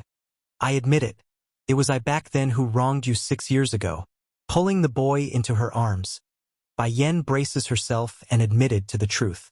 It's just that Xiachen is raised by me. I can't give him to you. He's my lifeblood and my only care. If you try to take him away from me, then I will make you suffer at all cost. Do you love me? Ditsong's eye slightly narrowed in as he encroached onto Bai Yen. Suddenly, the atmosphere turned heavy and creates an oppressive air around them. He is my son, so of course he has to follow me. The man looked proud as he said this. And you, after what you've done to me, you still think you can leave on your own? Not for this lifetime. Bai Yan's gaze gradually turned sharp. Then are you trying to push us to the end? So, Bai Yan, would rather self-incinerate than to yield to you. Those words were like a fist, smashing heavily into Ditsong's heart. This translation is only hosted on Cat Translation. What's wrong with me? Why would you refuse me on every step? For all these years, he has never been so low in standing. It had always been him dishing out the punishment. Ditsong. Bai Yan's lip curved into a smile. Then let me ask you, do you love me? Love? Ditsong was somewhat confused here. His emotional experience was a complete blank that even his first time was done in by Bai Yen from back then. And now, this woman had already asked him for the second time this very same question. Your heart doesn't have me, nor do I have you. Why do you insist on forcing me to go with you? Is it because I gave you a son? A smirk escaped that fine red lip. But there are so many women out there more than willing to conceive a child for you, so I won't hand myself over to a man that doesn't love me. No, in this world, there is only one person who can give me a child. This was the destined prophecy inside the demon realm, also the main reason why he's here in the human world. It's to meet her, which did happen on the first day. Bai Yen! Ditsong loudly cries this out, forcing the woman to a halt. In response to this, Bai Yen could only tightly hold onto her son, afraid the man might snatch him away when she's not noticing. I will give you some time and not take him away. But the man suddenly reappeared in front of her, blocking the path with his imposing body. That aside, how are you going to explain the part about raping me and kidnapping my child? When it came to the ending part of that sentence, it was both oppressive yet also a bit sad. Then what do you want? Bai Yen subconsciously stepped backwards to gain some space. The man's eye narrowed down, his mouth a malicious grin. Of course, to rape you back. This was honestly the first time Bai Yen had ever heard someone say something so outlandish and with such confidence. As displeased as she was, she didn't dare raise an objection in these circumstances. Before she knew it, a powerful hand had grabbed her by the waist and off they went. With the adults gone, only Bai Xiachen now remains in the yard. A long while later, only then did the baby boy come back to his senses to know he's about to cry. What happened to coming to steal me away? And why did the one to get stolen in the end is mommy instead of me? Little master. The baby tiger's weak voice drifted over from the side at this moment. Little Rice, where did you go just now? The boy grumpily asked. For a second there, Little Rice didn't know how to reply. Not like he can say he's been thrown away for crawling into Bai Yan's arm. Can he? That's too shameful. I went to find reinforcement. He randomly made up an excuse. Then where's the reinforcement? I became worried halfway out, so I came back. Where's Mistress and that scary-looking man? When it came to this topic again, Bai Xiachen's expression instantly turned sad again. That bad man snatched mother away and left me behind. Only she can plot against Deetsong. Little Rice was speechless here. For some reason, he feels like the situation had exceeded his imagination. Inside an antiquely ordained bedroom, a man punishingly tosses his prize onto the bed and then firmly pressed down with his body. That voice low and fierce. You going to keep lying to me? Now that the evidence is conclusive, I like to see how this woman will keep justifying herself. That's when Bai Yen broke out into a laughing fit after hearing that remark. Then all of a sudden, she hooked her arms around the man's neck and smothered her lips against his. As the heat between their skin and flesh intermingled together, something else occurred on the male end, and it's not the good kind. This translation is only hosted on Cat Translation. It's boiling. It's erupting. It's absolutely screaming for release. Unable to resist the urge anymore, Deetsong moved in, pulling that waist ever so close so that he can deepen that kiss and the impending act of their merger. Yen Yen. The man's voice was dry and husky here, while those affectionate eyes were so full of desire that no woman can possibly mistake them for anything else. You're asking for it? At this moment, there's only one thought running through his mind, and that was to devour this woman before him. Unfortunately for him, due to his urgency for relief, Deetsong had lost track of his usual keenness and didn't notice that sharp gaze from the woman. Those lips are simply too intoxicating. No matter how much he pressed in against them, it's never enough. Just that, when he's at the peak of his enjoyment, Deetsong suddenly noticed something from that smiling face. Pricking his brow, he asked, "What did you do to me? Didn't you say you want to sleep with me?" Breaking free from her imprisonment, she first organized her messy hair before continuing. "So, I secretly wiped some poison on my lips. The toxin will make you impotent for the next 3 months." Going dark in the face, Deetsong's throat became very dry as he watched those ever-so-juicy lips bounce around. "You planned this the whole time?" In his entire life, he had never fallen for another's trap, the exception being only this woman. "This is not scheming, you know, it's self-defense." Smirking, Bai Yan's eye lit up.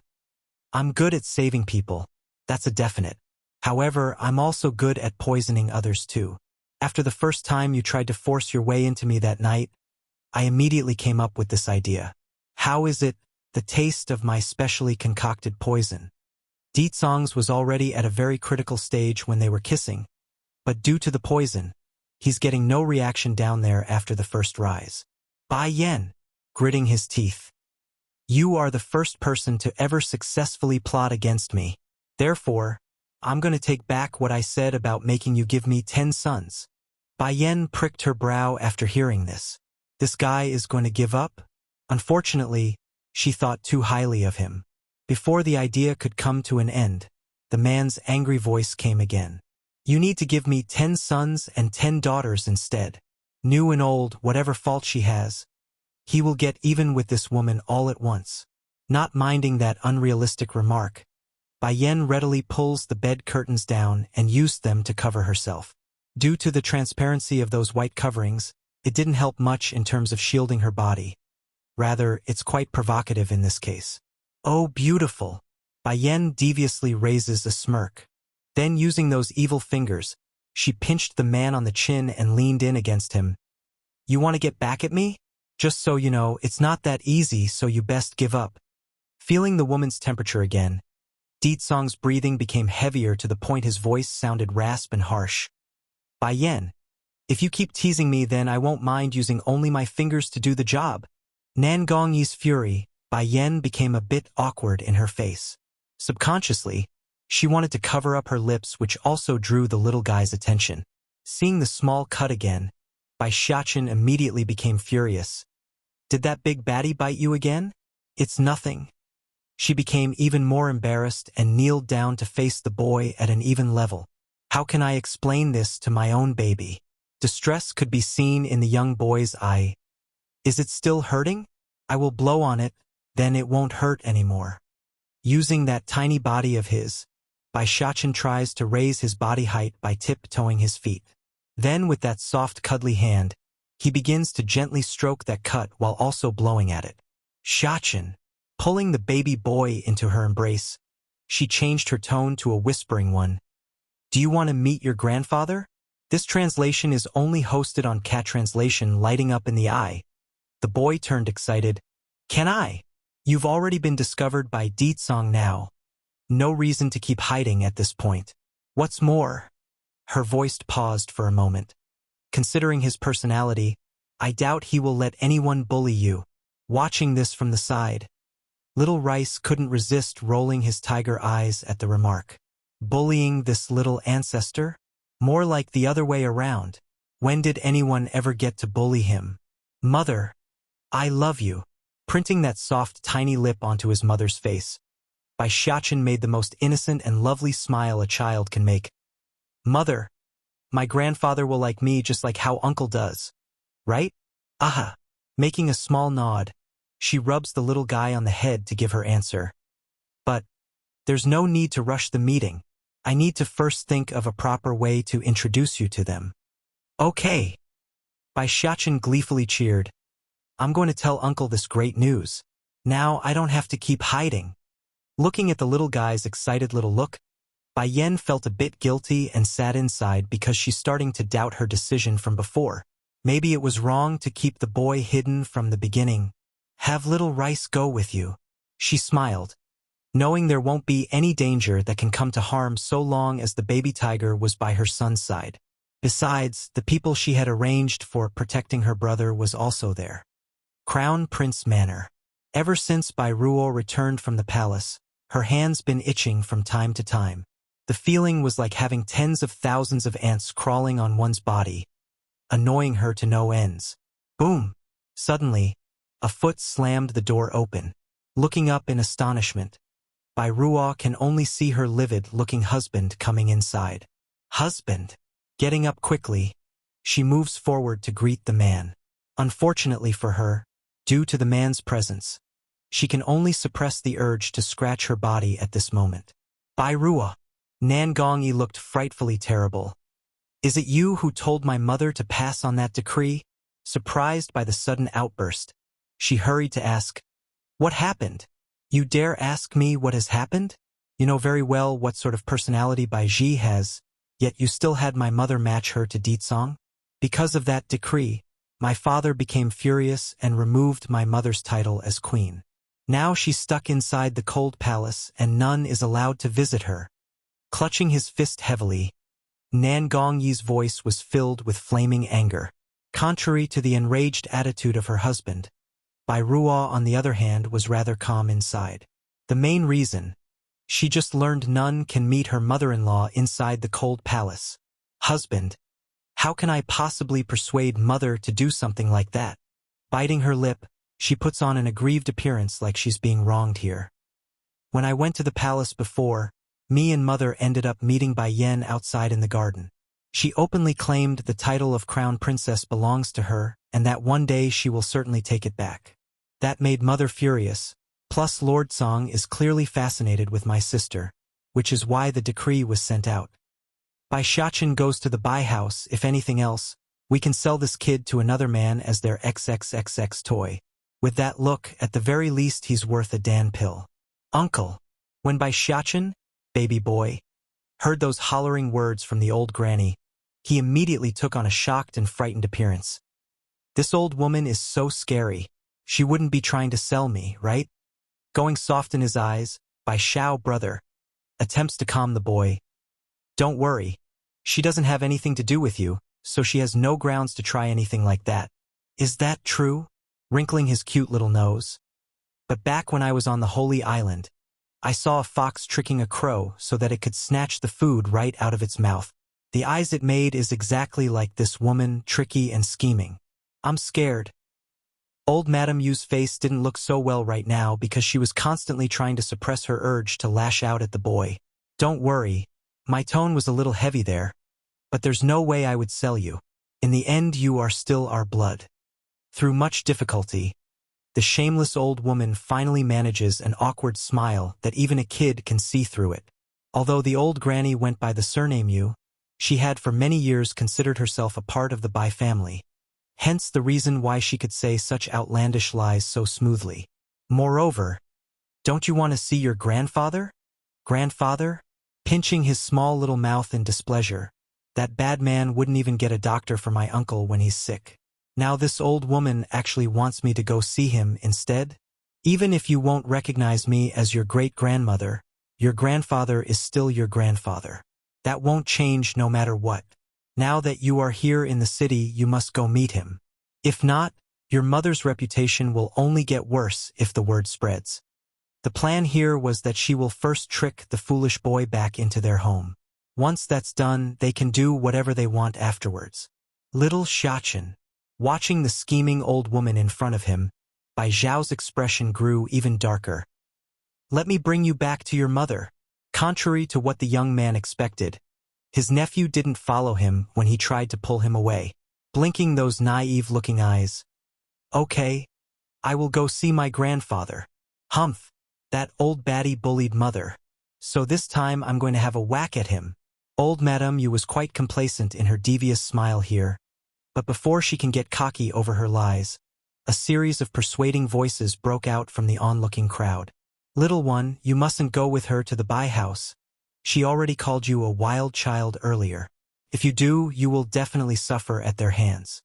6 years ago, the world had assumed old Madame Yu fainted on the street because of her good relationship with Bai Yan after she eloped with another man. But now, after witnessing the insulting words from this old woman here, the crowd can see that's clearly not the case. Furthermore, there's been word coming out from the palace since this morning that the sovereign prince was the one who forced his way onto Bai Yan back then.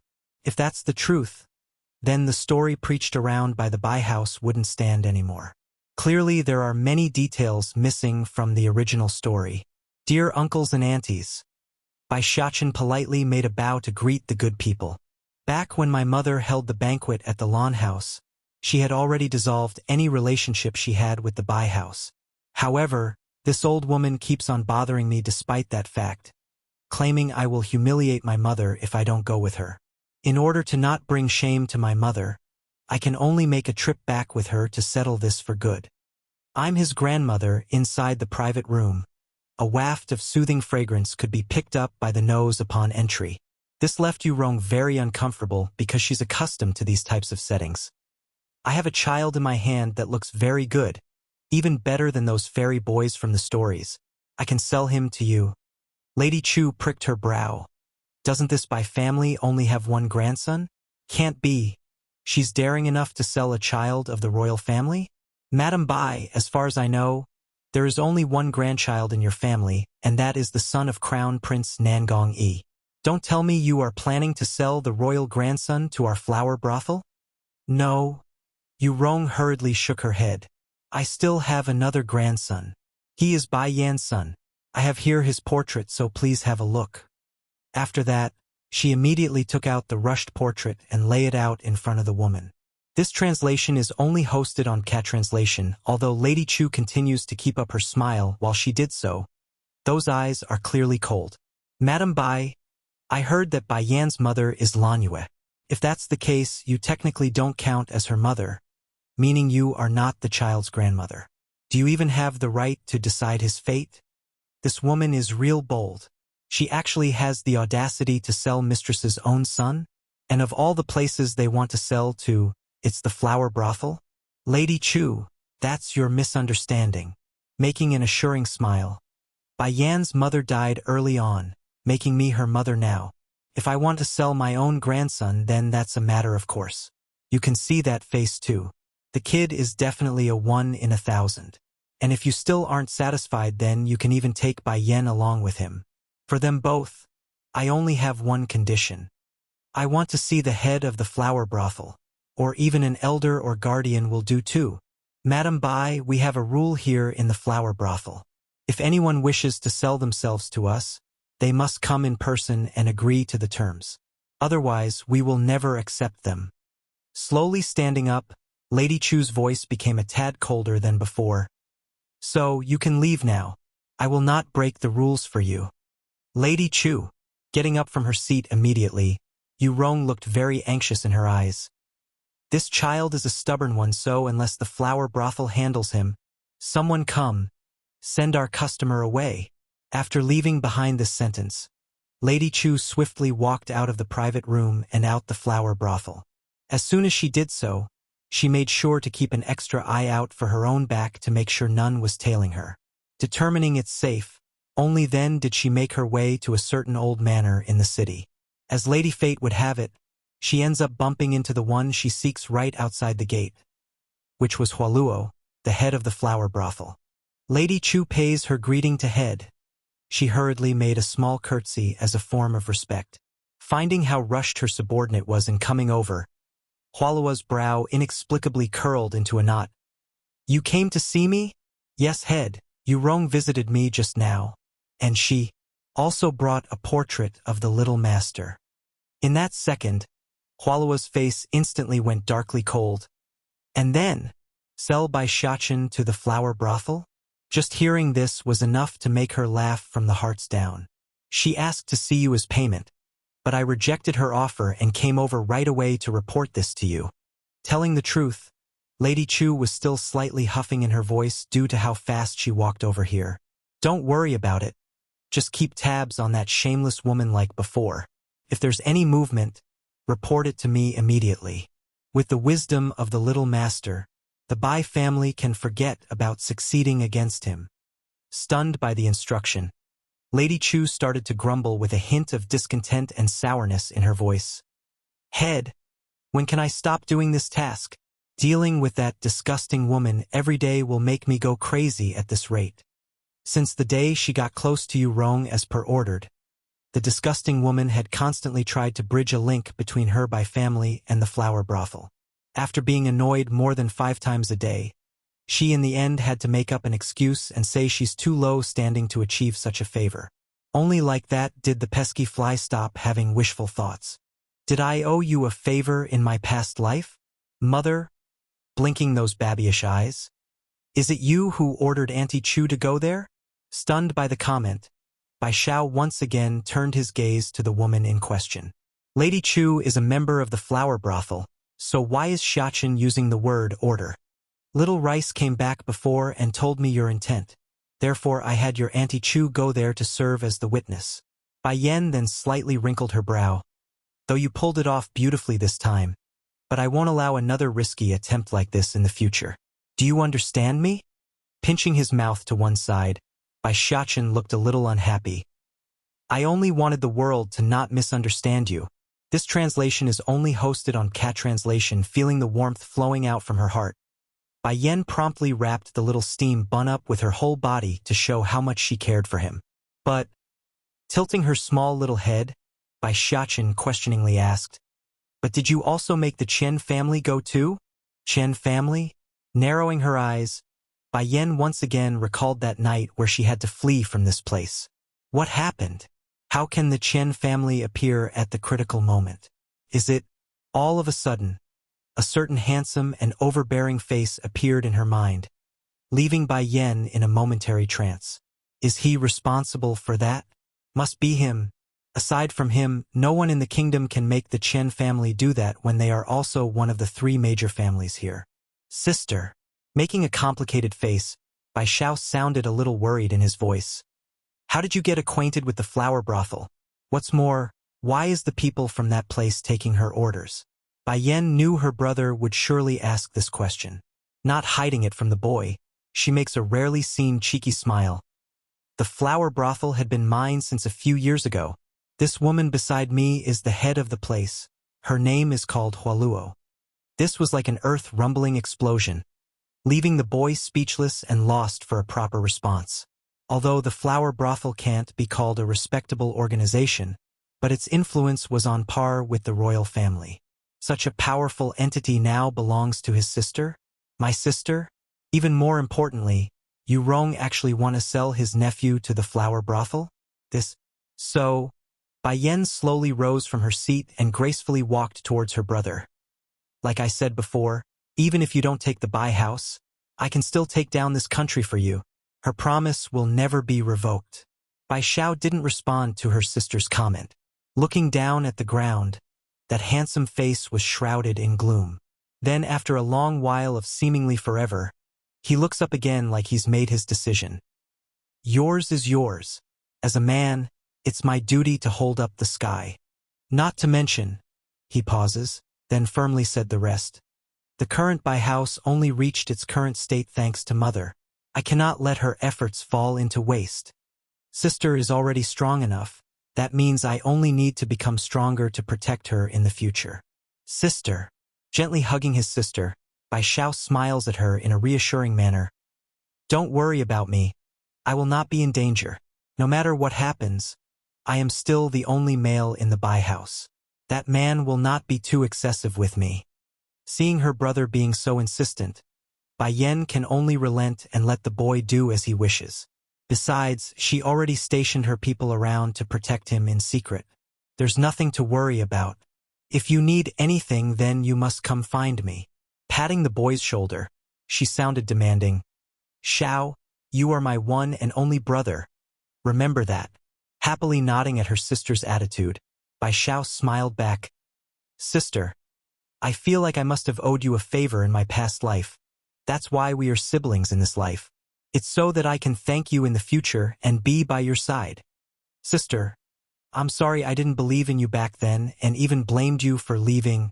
From now on, I will never let that happen again. True affection 1. The royal family will take charge in searching for her if she's missing. It has nothing to do with us. Stretching lazily from her bed. Brother, go find Xiachen and I'll take him to our grandparents' place later.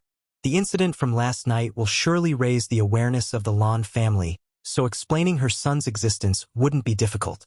Sister, have you finally decided to let Xiachen meet them? Bai Zhao's expression looked very excited, even more so than the matter regarding the queen's disappearance. Nodding to confirm her answer, then I'll go find him now to tell him this good news. This translation is only translation by Xiachen's greatest hope was to get the family's recognition. If he were to learn that he's able to come out in the open, it's certain that he will be very excited. As such, Bai Xiao immediately ran out of the room after saying this sentence, leaving only the somewhat dazed Bai Yan in the background. At the moment, Bai Xiachen was nestling in the Wang family's estate. With a pig trotter in hand, his mouth was full of grease. How is it? Isn't my mother's cooking awesome? I robbed it from little rice. Considering how proud he looks, one will surely take it as a form of gloating over her mother's awesomeness. Xiachen, didn't you say you were going to leave? Stuffed with meat in his big fat mouth, Wang Xiaoping, chubby, could barely make his words audible. Pinching his mouth to the side, the boy sounded displeased in his voice. Don't remind me. Just when I was about to leave, the big baddie caught me. Fortunately, though, I don't have to hide anymore because of that. Blinking his big baby eyes, he used a baiting tone to continue his words. Let me tell you a secret. I also ran off to find that bad woman to get revenge. Then does that mean you won't have to leave? That's awesome then. Taking another bite from the pig trotter, Wang Xiaoping appeared quite excited at the news. To tell you the truth, I was going to miss you a lot. Miss me? Who was the one who completely tossed me aside over some sugar beans the other day? There's clearly still a hint of grudge over his friend's treatment from yesterday. Xiachen. Suddenly, a call for him came from the outside. Uncle is calling for me now. Jumping up from the chair, he first wiped the grease from his mouth before turning back to his friends. Xiaopeng chubby, Xiaptong little sister, I am very happy to have met you too. Let's be good friends for a lifetime. Now that he doesn't need to be sent back, it also means he no longer have to worry about leaving behind these newfound friends of his. At no time before this had he been happier. Blinking his chubby eyes, Wang Xiaoping also felt happy over his friend's situation as he watched that disappearing back. After leaving the Wang family's home, Bai Xiachen immediately saw a young boy quietly standing to the side of the road. Delighted by the sight, he quickly trotted over with his tiny legs and jumped into those arms. Uncle, before I only had mother and my grandchiefess. Oh yes, there's also godfather and sister Chu. But now I got so many family and friends. I'm so happy. Poor little Rice, the boy manages to mention everyone but him. Xiachen. Aching inside, Bai Xiao gently caresses that tiny head with warmth. In the future, the number of people around you will only grow more and more. Really? Bai Xiachen's eyes were very bright, brighter than the very stars in the night. However, the most important person in my heart is still Mother. Breaking out into a laugh, Bai Xiao was truly touched by the little guy's affection towards his mother. Dan Pill Gifting Conference. You also prepared a gift? Old Madame Lan was a little surprised there. You child. It's already good enough that you brought Xiachen here. Why the gifts? She looks at Bai Yan in a reproaching manner. Grandmother, there's a special meaning to this gift. As it so happens, they are exactly what the family needs in these times. Making a warm smile, she continues with a hint of mystique. Son, bring out the gifts you prepared. Gleefully getting off from his great-grandfather's embrace, Bai Xiachen then brought out several porcelain bottles to hand it over to his mother. From the batch, Bai Yan first picked out a bottle for the quiet Lan Xiaoyun, girl cousin. Standing to the side, Xiaoyun, why are you so quiet today? Ha! Hearing the familiar voice, the quiet girl quickly regained her strength and became a little embarrassed. I was at the criminal division earlier because Lord Song gave me permission. That's when I saw how miserable Bai Ji was. So, I was just thinking how I should go add fuel to the fire on my second visit. This translation is only hosted on Cat Translation. It's pretty obvious at this point her hatred for the other girl had penetrated straight into her bones. In particular was after last night where she learned of Yu Rong's horrible deeds from back then. Selling her cousin? Wanna burn her cute nephew? With that sort of grudge, how can she not go make trouble for her enemy in the prison cell? Only a fool wouldn't. You don't have to worry about Bai Ji for now.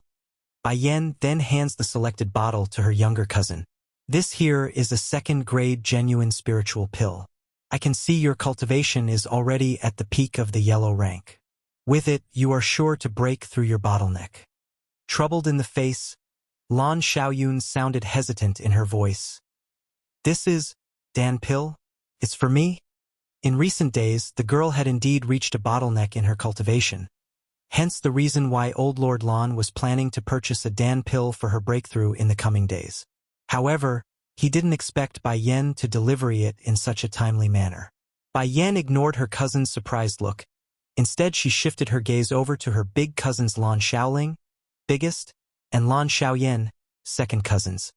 I know your strength is already at the Earth class level, so a second-grade Dan Pill will be useless for you too. Therefore, I prepared these third-grade Great Spirit Pills instead. Though they cannot directly help you two make a breakthrough, but the effects will slowly come through. This. Now both men were stunned by this. Watching the bottles directed at themselves, neither could bring their hands to accept the gift. Each bottle has more than a dozen in there, more than enough for a good while. Uncles, Bai Xiachen innocently giggled. Hurry and take these sugar beans. If anything, I can just eat less snacks in the next while. Amused by the comment, Lan Yu makes a gentle pinch at the little guy's cheek. Your mother is trying to give US Dan pills? What does that have to do with your snacks? Tilting his head, Bai Xiachen answered honestly without thinking it through. Because these are my snacks. Little Rice always tries to fight with me to eat more. Snacks? Twitching in the mouth, Lan Yu almost couldn't believe his ears. This is too extravagant. My dear, old Lord Lan frowns. I know you took on a fourth-rank alchemist as your Shifu master, but by giving us all these stuff, wouldn't your Shifu be mad and blame you? Never in the old grandpa's mind did the idea of Bai Yan being a powerful alchemist cross his mind. It can't be helped. The former Bai Yan's talent was simply too mediocre. Though she's been gone and must have encountered something great. But the time frame was only 6 years. Then there's also the matter of childcare. The most old Lord Lan expected was Bai Yan being a second-rate alchemist at best. Cruel things. It should be you who needs to apologize to this little brother here. Based on what? I am the royal grandson of the king. Whatever I do is always right. Royal grandson? Blinking his baby eyes. Now Bai Xiachen finally understood why this fat kid would be so arrogant. He's the son of Bai Ruo, that evil woman. Little Rice, go bite him. After learning this fat kid was the son of his enemy, Bai Xiachen immediately made his command and let loose the baby tiger for a little rampage. This translation is only hosted on Cat Translation, Meow. Without delay, Little Rice quickly rushes forward for the indicated target. Using those sharp claws and fangs of his, he swiftly swiped them across the little bully's face and caused a shrieking amount of pain in its wake. "Save me! All of you hurry and come save me!" The eunuchs and maids originally wanted to go nab by Shachin there, but upon hearing that screaming voice in the back, they immediately made a returning dash for the kitty instead. Sadly for them, though, the kitty's movements were too flexible. In a flash, Little Rice had escaped the encirclement and was right behind the bully's back, a perfect spot for another swipe of his claws. Bleeding profusely at the neck area from the second swing, there's no question that the little bully was in some serious pain here. Watching this from the side, the other princes and princesses were all shuddering at the sight. Subconsciously, they took a step backwards to gain some more distance between themselves and the horrific boy. "Are you all right?" Running up to the skinny boy, Bai Shachin lends a helping hand to the poor kid. "My name is Bai Shachin and my mother is Bai Yen. She is the most beautiful and kind woman in the world. The skinny boy hesitated at first from that outreaching hand, but once he came back to his senses, he happily took it. "My name is Nangong Zhuan. Now that you've offended the royal grandson for my sake, there's no way he will let you go." Pinching his mouth to the side, Bai Shachin appeared a little unhappy.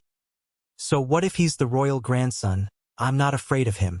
My mother said I shouldn't go make trouble, but I mustn't run from trouble either if they come knocking." Whenever Bai Shachin mentions the word mother, the light in the skinny boy's eye would grow dimmer. "You don't have to worry. If my mother knows that you've been bullied, then she will definitely not sit idle." Making a reassuring gesture, Bai Shachin confidently pats his chest. Evoking a bittersweet smile, Nangong Zhuan appeared quite sad at the topic. "It's so good to have a mother." His mother was but a palace maid here, and he himself a child born of mistake when the king became intoxicated one night. To make it more embarrassing, the man himself had completely forgotten about the incident after coming to. If not for his mother becoming pregnant after the case, none would have ever known.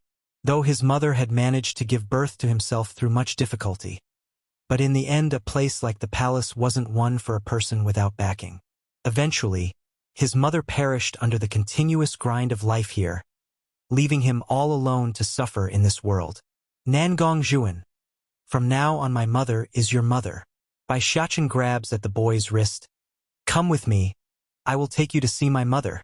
Going stiff in the body, Nangong Zhuan's brow inexplicably furrowed into a knot as his eyes looked down at the pulling hand. Finding the boy not moving, Bai Shachin turns around to see why. That's when he noticed Nangong Zhuan trying to look away after being caught.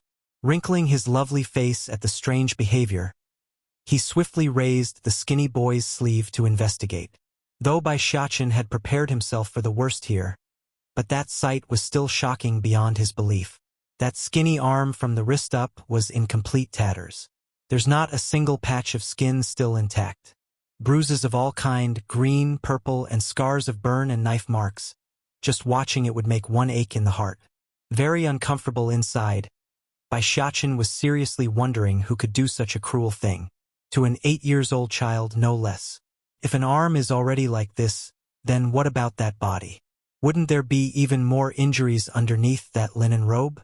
Innocent Deet Song, before anyone else can speak up here. The old queen had already come over under the support of a palace maid. Due to her excessive rage, that frail body was constantly shaking. "Queen Mother, what are you doing here?" asked Nangong Yuan with a tinge of surprise in that voice. Stern in her expression, the old queen lashes out. "I don't care about whatever worship of the beasts or whatever royal grandson. You must punish this boy today. He is bold enough to beat his own uncle and scold at me with his finger pointing out. What's more, he can actually call me old hag and claim he will drive me out of the palace. And there's also your son. He ignored my orders and had the guards besieged by Yen and her son, that you must also manage." This translation is only hosted on Cat Translation. Nangong Yuan's face abruptly changed. Turning to his grandson, he snapped, "Come apologize to your great-grandmother." "I will not. Apologize now." The king's voice went up a few notches, a sign that his temper was starting to flare up. As a dutiful son, he most certainly won't allow someone to openly point at his mother and start scolding her. It's just that the child in question was born under special circumstances. He can't exactly punish that one either. Beginning to give in, Nangong Lin bully finally submitted because he do hold some fear towards this grandfather of his. I'm sorry. As weak as that voice was, it's still an apology. The person you should apologize to isn't me. What's more, your mistake is so huge that mere words won't be enough. The old queen's face remains unkind as she dragged Nangong Juan, skinny boy, to the forefront. Like before, she pulls open that linen robe to reveal the wounds underneath. Look at your son here. Is this how you care for your son as a father? Your son is facing such discrimination and you never once bothered to intervene? If you won't care for him, then I will. From now on this child shall be raised by me. Watching those heart-numbing wounds, the man himself only made a slight frown. Inwardly, he honestly didn't feel much because he had conceived so many children over the years. Besides, this one was an accident, a dispensable byproduct of a one-night stand. Not missing the face coming off of the king, Bai Yen couldn't resist a snickering sneer. It's as they say, kings are always the most heartless. Queen Mother, since Lin bully knows his wrong now, we should just let the matter slide. I will compensate the child here to make it up to him. I don't want any compensation. Nangong Juan stubbornly raises his little face. He made a mistake, so he should pay the price. Not looking so well, Nangong Yuan didn't think the child would be daring enough to openly refute his suggestion. Just as he wanted to continue his persuasion, a bloodthirsty and indifferent voice chimed in, causing the man himself to go stiff in the body. When did I ever agree to let him go? Awkwardly twisting his head around. His smile was very stiff and weird. Ditsong, Lin is but a child. And my son is an adult then? But Miss Bai Yen over there seriously injured one of our guards. That should be enough to even the fault. That's because he deserved it. Cold and indifferent in that voice, Ditsong only had Bai Yen in his eyes as he spoke. Yen, come to my side.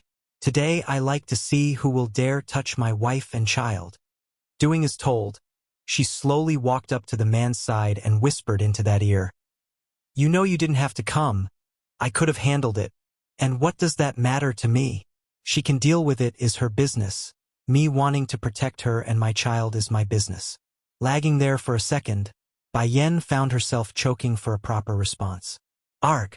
Why is he so frustrating every time he speaks? Even so, she understands the meaning behind that statement. Ditsong. All of a sudden, Bai Yen made a grab for the man's collar after realizing something crucial. Didn't I tell you before not to tell anyone about Xiaqin being your son? Didn't you say you understand? Punishment, too. The complexion in the crowd would darken by an ounce following each count by the skinny boy. This included Nangong Yuan, king, because he never expected the perpetrator of that big fire to be Nangong Lin, bully. This is just too outrageous. Waiting until his friend finishes going through his pains, Bai Xiaqin then blinked at his father. Did you remember them all, handsome father? I'm rather fond of paying them back one step at a time. However they are given, I like it to be returned in the same manner. This translation is only hosted on Cat Translation. Oh, yes. The little steam bun seems to have recalled something again. The little bully also said he's going to kill me and wipe my family out. Aren't you alive still? Your mother is fine too. Even if you want payback, you can't take his life. Nangong blurts this out in his urgency. Oh, you are right. Nodding. But the way he threatened me is enough to make him owe me. Let's do this. Father, if he is still alive after we light his house on fire, you can bring him to me. I just so happen to lack some playmates. Of course, the play part wasn't actually play. It's without a doubt a form of torture. All right, we can do that. Towards the boy's demand, Ditsong was at the point where he will satisfy them all if asked. No, I don't agree. Bai Ruo had just wanted to get up when that oppressive gaze shot over again. In that instant, her knees felt like they were being crushed by a mountain. Biting her lips, Father, please, I beg you, don't send my son over to them. This boy is so vicious. He will no doubt bully my Lin bully. Gently closing his eyes, Nangong Yuan, king, only opened his eyes after a long period of contemplation. Though it was but a brief minute, it was enough to make this once stoic-looking ruler age over a decade. It shall be done as Lord Song says. He originally thought Nangong Lin had only bullied Nangong Juan, but to commit arson for murder? If this continues, a disaster will just be a matter of time even if the child does ascend to the throne. Therefore, Nangong Yuan intends to use this incident to better the child. If that kid can change, then that's great. Otherwise, he will have to rethink the line of ascension. Seeing even the king had forsaken her son, Bai Ruo finally lost all form of strength and plopped to the ground. I don't want to go. Nangong Lin sends an eyeful at his enemy. I don't want to go to his place, nor do I want to play with him.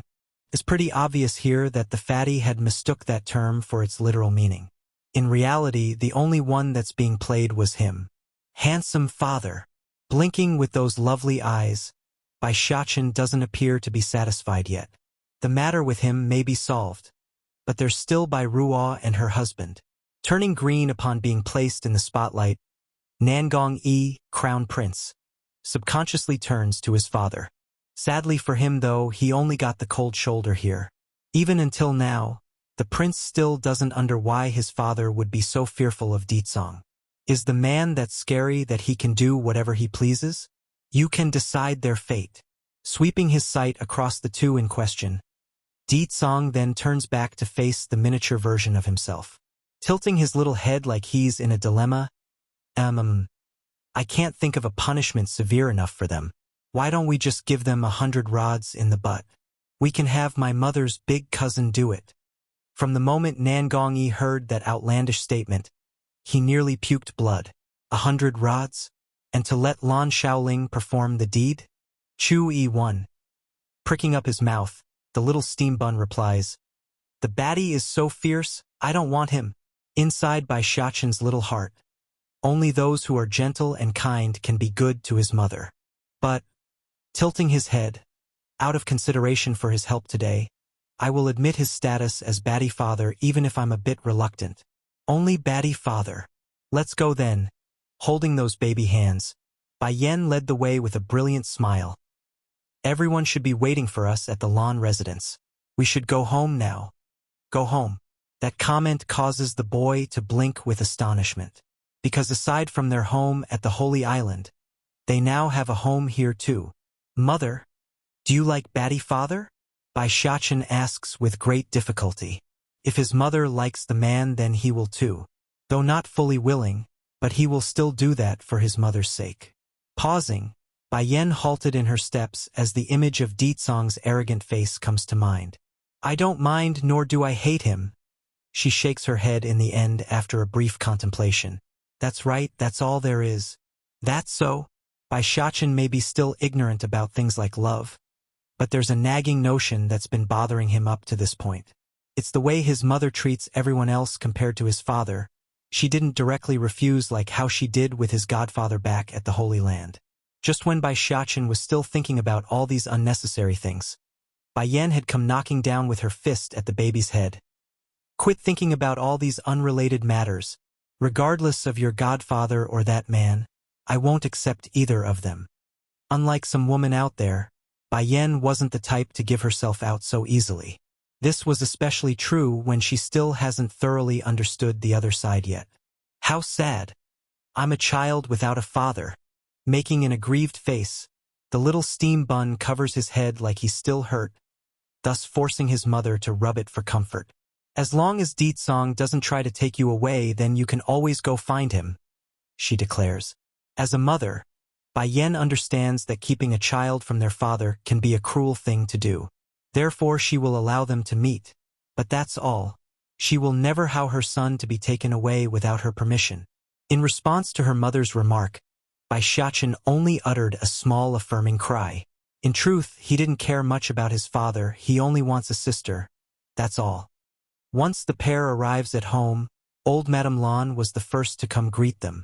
Rushing over in haste, she literally did a full body checkup in order to confirm their well-being. However annoying as that maneuver was, it did cheer the little steam bun up. Donning a bright smile, he happily went over the various encounters and places he saw inside the palace. Also, he made sure to inform Lan Shaoling of his task of carrying out the punishment. Looking at the excited face of the kid, old Lord Lan's usual grumpy attitude too became a smiling one. Not bothering to wait, he tasked the servants to bring out the dishes for dinner. Once the food was done and everyone ready to head back to their rooms, Bai Yen was stopped in her steps when a white pigeon broke through the window and lands right in front of her. "Mistress, who sent the letter?" Little Rice asked after seeing the woman unscrolling the message from the pigeon's leg. "She's here." Perhaps it's her mood being very joyous. Even her eyes are full of smiles. "She's here?" Blinking at the statement, Little Rice didn't quite understand who Bai Yen was referring to. "Little Rice, in a bit I want you to tell my son that I'm going out to pick up someone. The dead man is here again." One. Exchanging between themselves, the surrounding guards suddenly made a very sympathetic expression towards this so-called Bai family. No matter who it was, anyone unfortunate enough to catch the little princess's fancy will be tortured till they cry. That's a fact, not a guess. "Little princess, the elders said you can only come out for a brief while on this trip." One of the guards cautiously came forward and reminded the maiden of this fact. There's no other way because the girl was simply too dangerous to leave unrestrained. If left here to do as she pleases, no doubt the entire Lu Ho kingdom will fall into chaos at her hands. Raising a smile, Chui didn't mind the warning and went ahead to curl her arms around Bai Yan's. "Go back and tell the elders I'm going to stay here for a while with Bai Yan. They won't have any more opinions then." This translation is only hosted on Catranslation by Yen. The guards were all confused by this. This name was rather foreign to them. However, through the little princess's mouth, it sounded like Bai Yen was no ordinary person. Wait a minute. All of a sudden, the guards seems to have recalled something important. Their bodies stiffening as a result of their revelation. "Little princess, it can't be this Miss Bai Yen is..."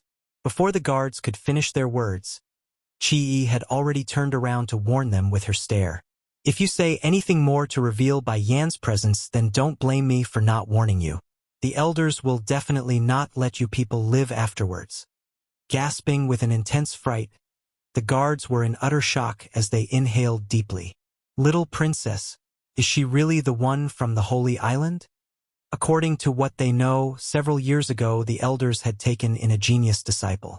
Not only was this individual gifted in alchemy at the supernatural level, even the elders could only admit defeat when placed against her.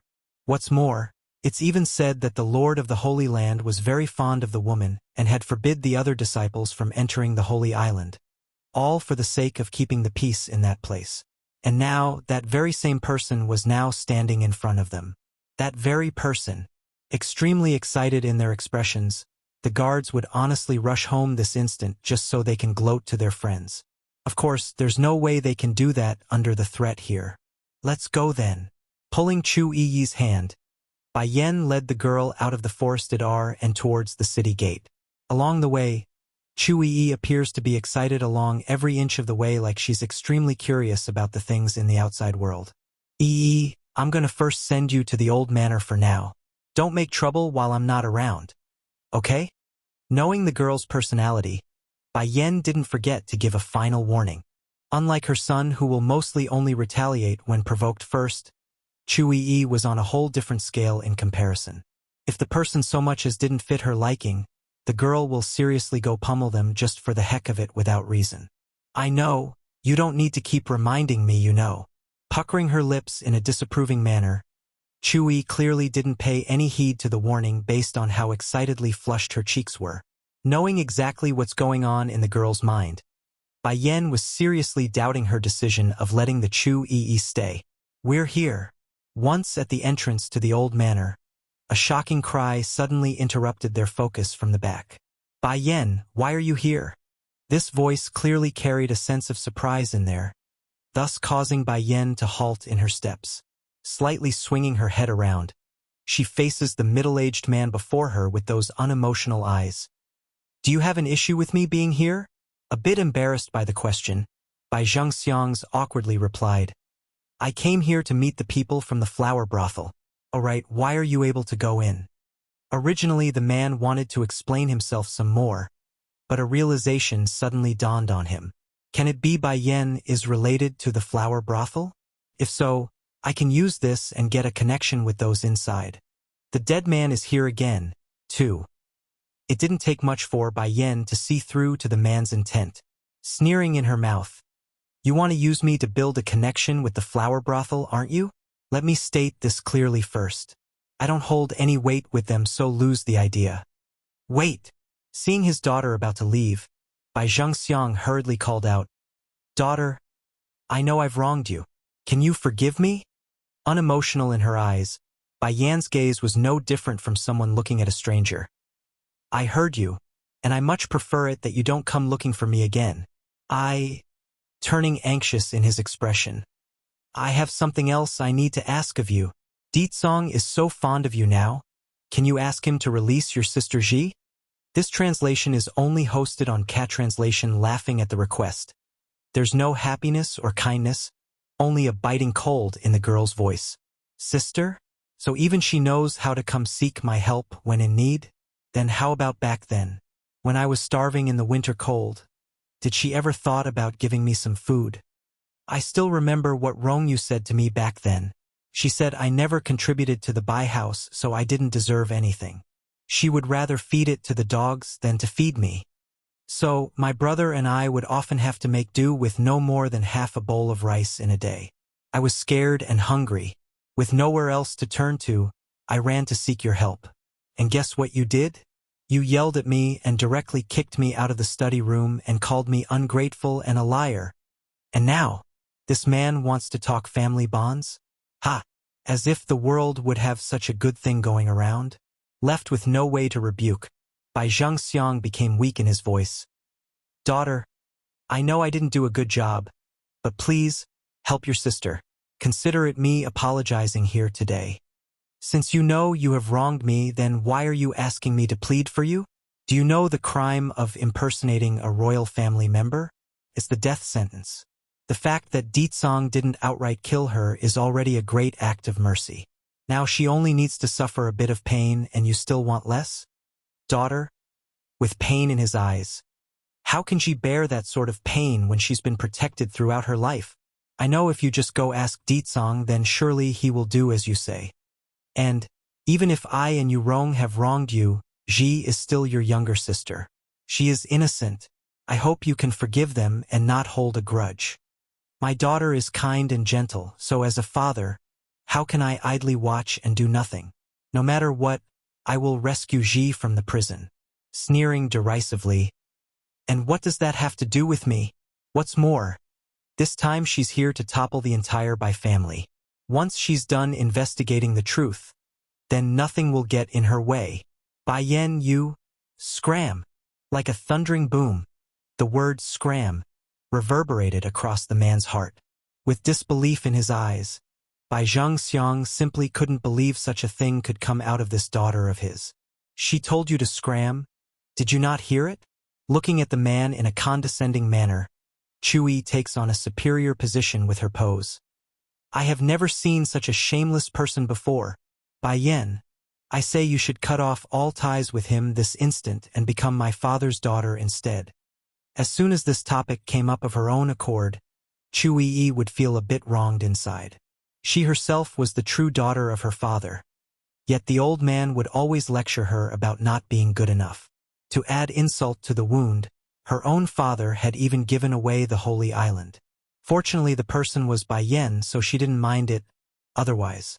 Bai Zhengxiang was already quite displeased inside over Bai Yan's rude remarks, but to be openly insulted in the public by some random girl, he naturally wouldn't sit tight. And who are you? What right do you have to cut into our conversation?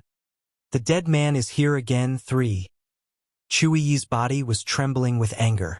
She, the pampered princess of the Holy Land, had always been treated with the utmost respect. Never had she been exposed to such grief. This Bai Zhengxiang. Actually say I don't have any right to cut in? Have you all left yet? If not, then I order all of you to capture this man.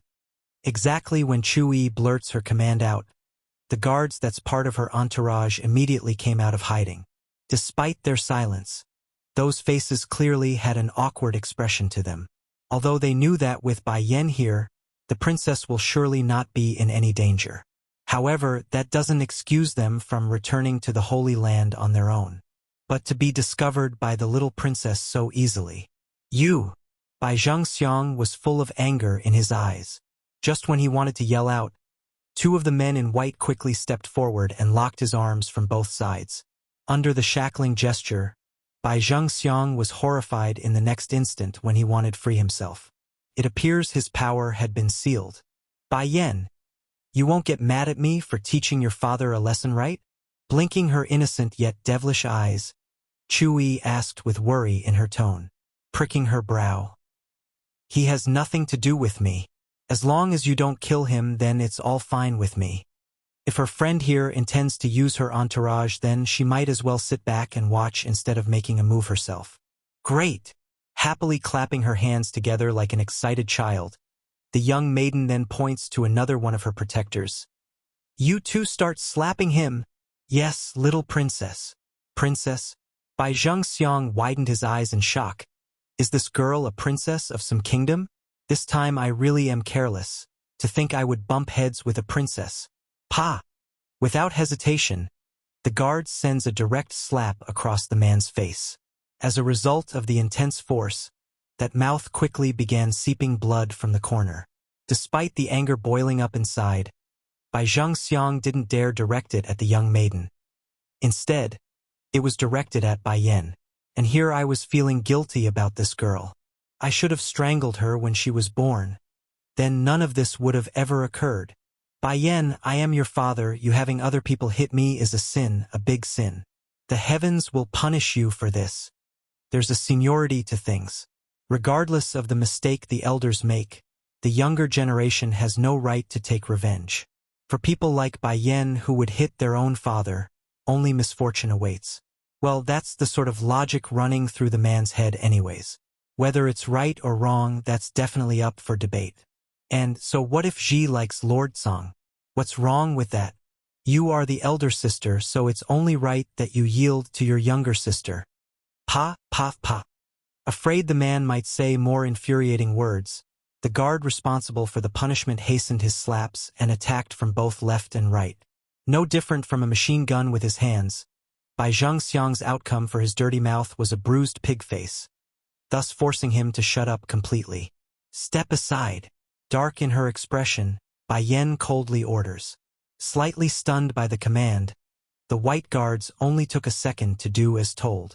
With a path open now, Bai Yan slowly came up to this man that's supposedly her father. Then, without indication, she suddenly lifted her foot and makes a mega stomp onto that chest, sending the bruised face man flying out a dozen meters as a result. When that body finally came down again, Bai Zhengxiang was already out on the main street with a bunch of bystanders pointing at him in gossip. Close the door. While the white guards were still in shock, the woman's indifferent voice suddenly drifted into their ears. Afraid for their own life, they immediately slammed the door without a second thought. Bai Yan, your kicking posture there is so cool. I just found out that I've become obsessed with you to the point of being infatuated. Chui happily stuck her face up to tell her friend this. Sudden tenderness, too. Little princess, I feel like they are more like flirting there. One of the girls' entourage shakily states his mind.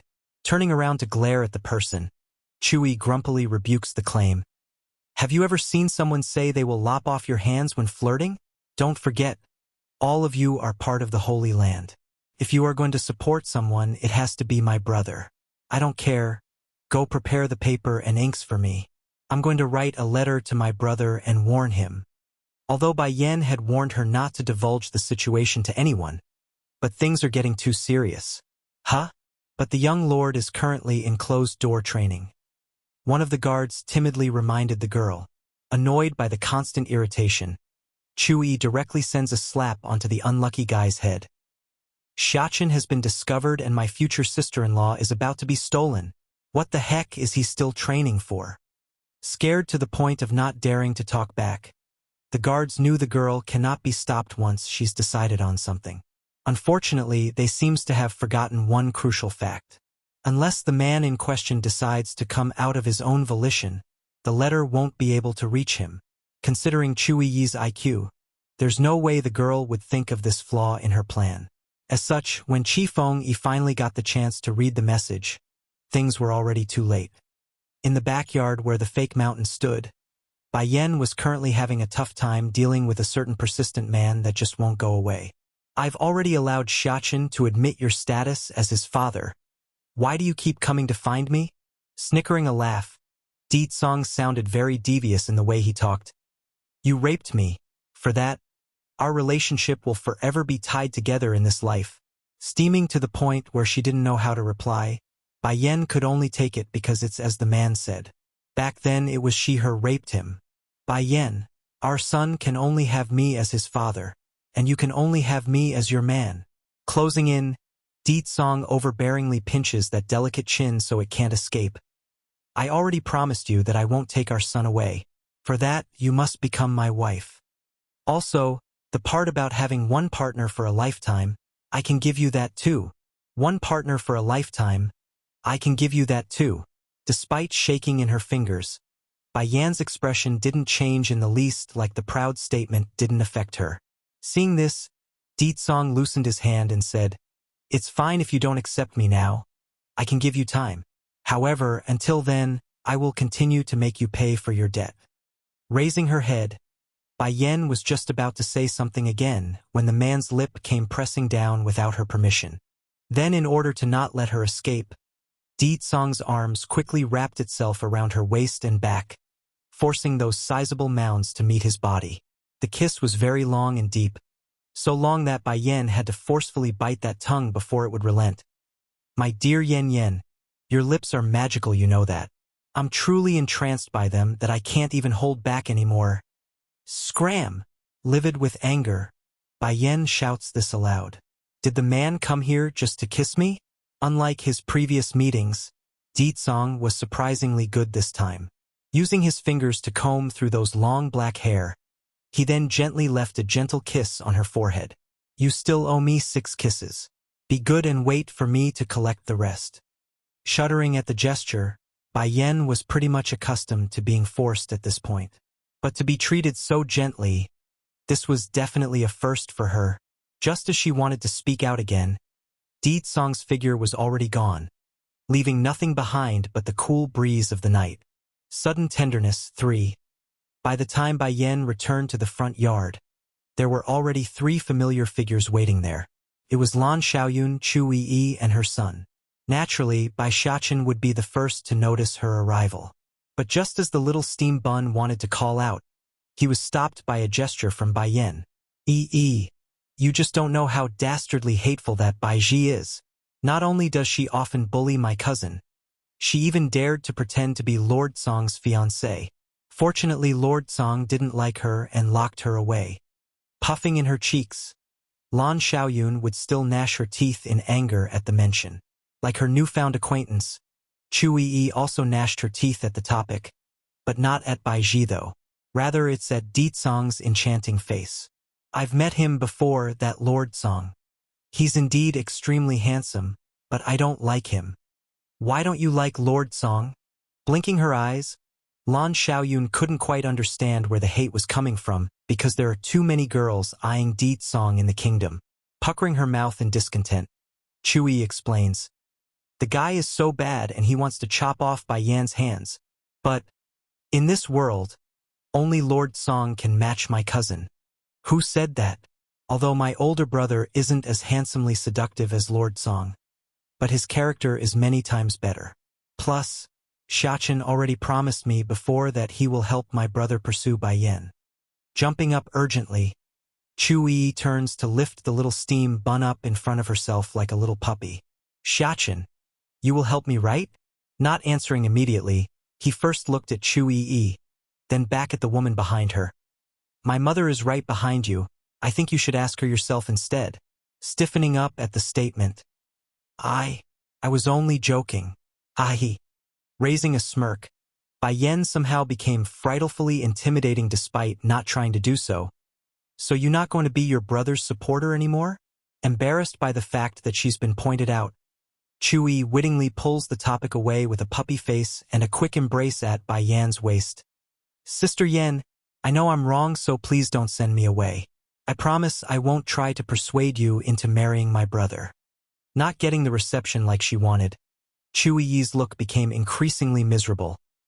You are my one and only sister. Please don't be so cruel. I really don't want to go back to the Holy Land. They only know how to restrict my freedom. And why do they limit your freedom? Isn't it because if they don't, you will turn the Holy Land upside down with your plays? Still unmoved in her expression, Bai Yan only asked this, You really know you're wrong? Elated by the question, Chui hurriedly nods to show her determination. There won't be a second chance. Loosening her expression, Bai Yan remains indifferent still while the other party was overjoyed. Chui Yi just knew it. Only pleading would work with her sister here. Likewise, Lan Xiaoyun also exhaled a sigh of relief, because she also found the new girl to be very pleasant to hang around with. Xiaoyun, did you not say your big brother is going to the palace to carry out the punishment? Making a slightly evil chuckle. I also want to see this palace. Bring me along? Di Tsong's revenge won. No. When she heard Chu Yi wishing to tag along, Bai Yan's face instantly went dark. You stay here, you can't go anywhere. With a confused look, Lan Xiaoyun, girl cousin, turns to the source. Cousin, my big brother will also enter the palace. Besides, it's not like we're going anywhere dangerous only to carry out the punishment per your arrangement.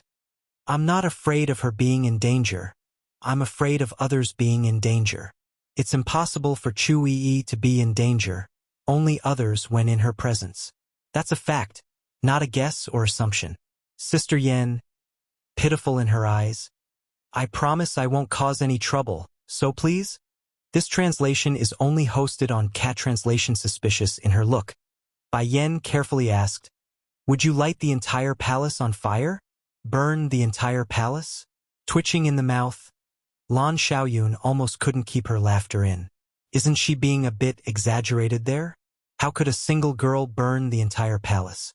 But unlike the young girl there, Bai Yan still hasn't forgotten about the last incident where her son and this Chu Yi teamed up together to burn her Shifus' entire treasure trove.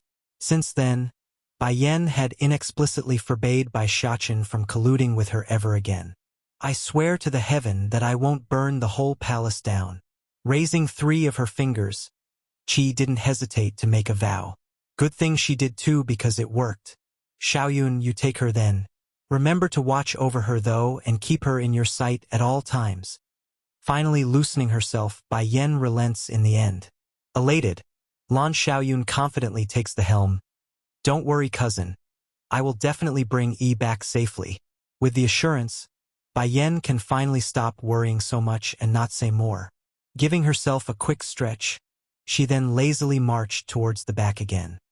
Meanwhile, back at the Bai house, a certain servant was carrying Bai Zhengxiang into the estate with much difficulty.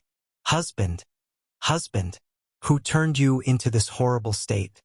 Yu Rong exclaims with horror after seeing the sight and rushes over. Bai Yan. Unclear in his words, the man nevertheless manages to make out this name through it all. When hearing this, Yu Rong naturally became fuming. Bai Yan again. Why is that bitch always crossing our path? Quickly, go find an alchemist to see the housemaster. Not hesitating, Yu Rong first carried her husband into the bedroom before shouting this command out. It didn't take long after the servant left. When the old alchemist in which they called for arrives to see the terribly bruised-up man, even his already wrinkly forehead somehow manages to become even more tied up. Lord Bai's injury is very heavy. Even with a 1st or 2nd grade healing pill won't do here.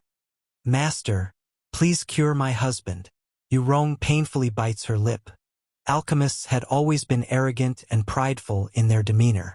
Even though she herself was the mistress of the Bai house, it means nothing for her dignity while in the presence of someone like this.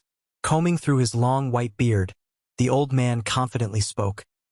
It's not impossible to cure your husband here, but we need a 3rd grade healing pill for his injury. What? 3rd grade pill? Her voice nearly came out as a shriek. It's been said before many times, Bai Zhengxiang achieved his current state thanks to Lanuez, Bai Yan's mother, dowry. Without a good business sense, plus everything has been squandered away over the years, the Bai house was pretty much an empty husk at this stage. Master Yu, the price of the medicine. A tad hesitant, Yu Rong nervously asked. Without changing, the old alchemist lays it out bluntly. 10 million gold. This? The woman almost couldn't keep her posture there. Originally she wanted to bargain over the price, but out of consideration for the Bai name, she can only suck it up and agree. If it becomes known the Bai house can't even afford a single third-grade pill, they will surely be the laughingstock of the century.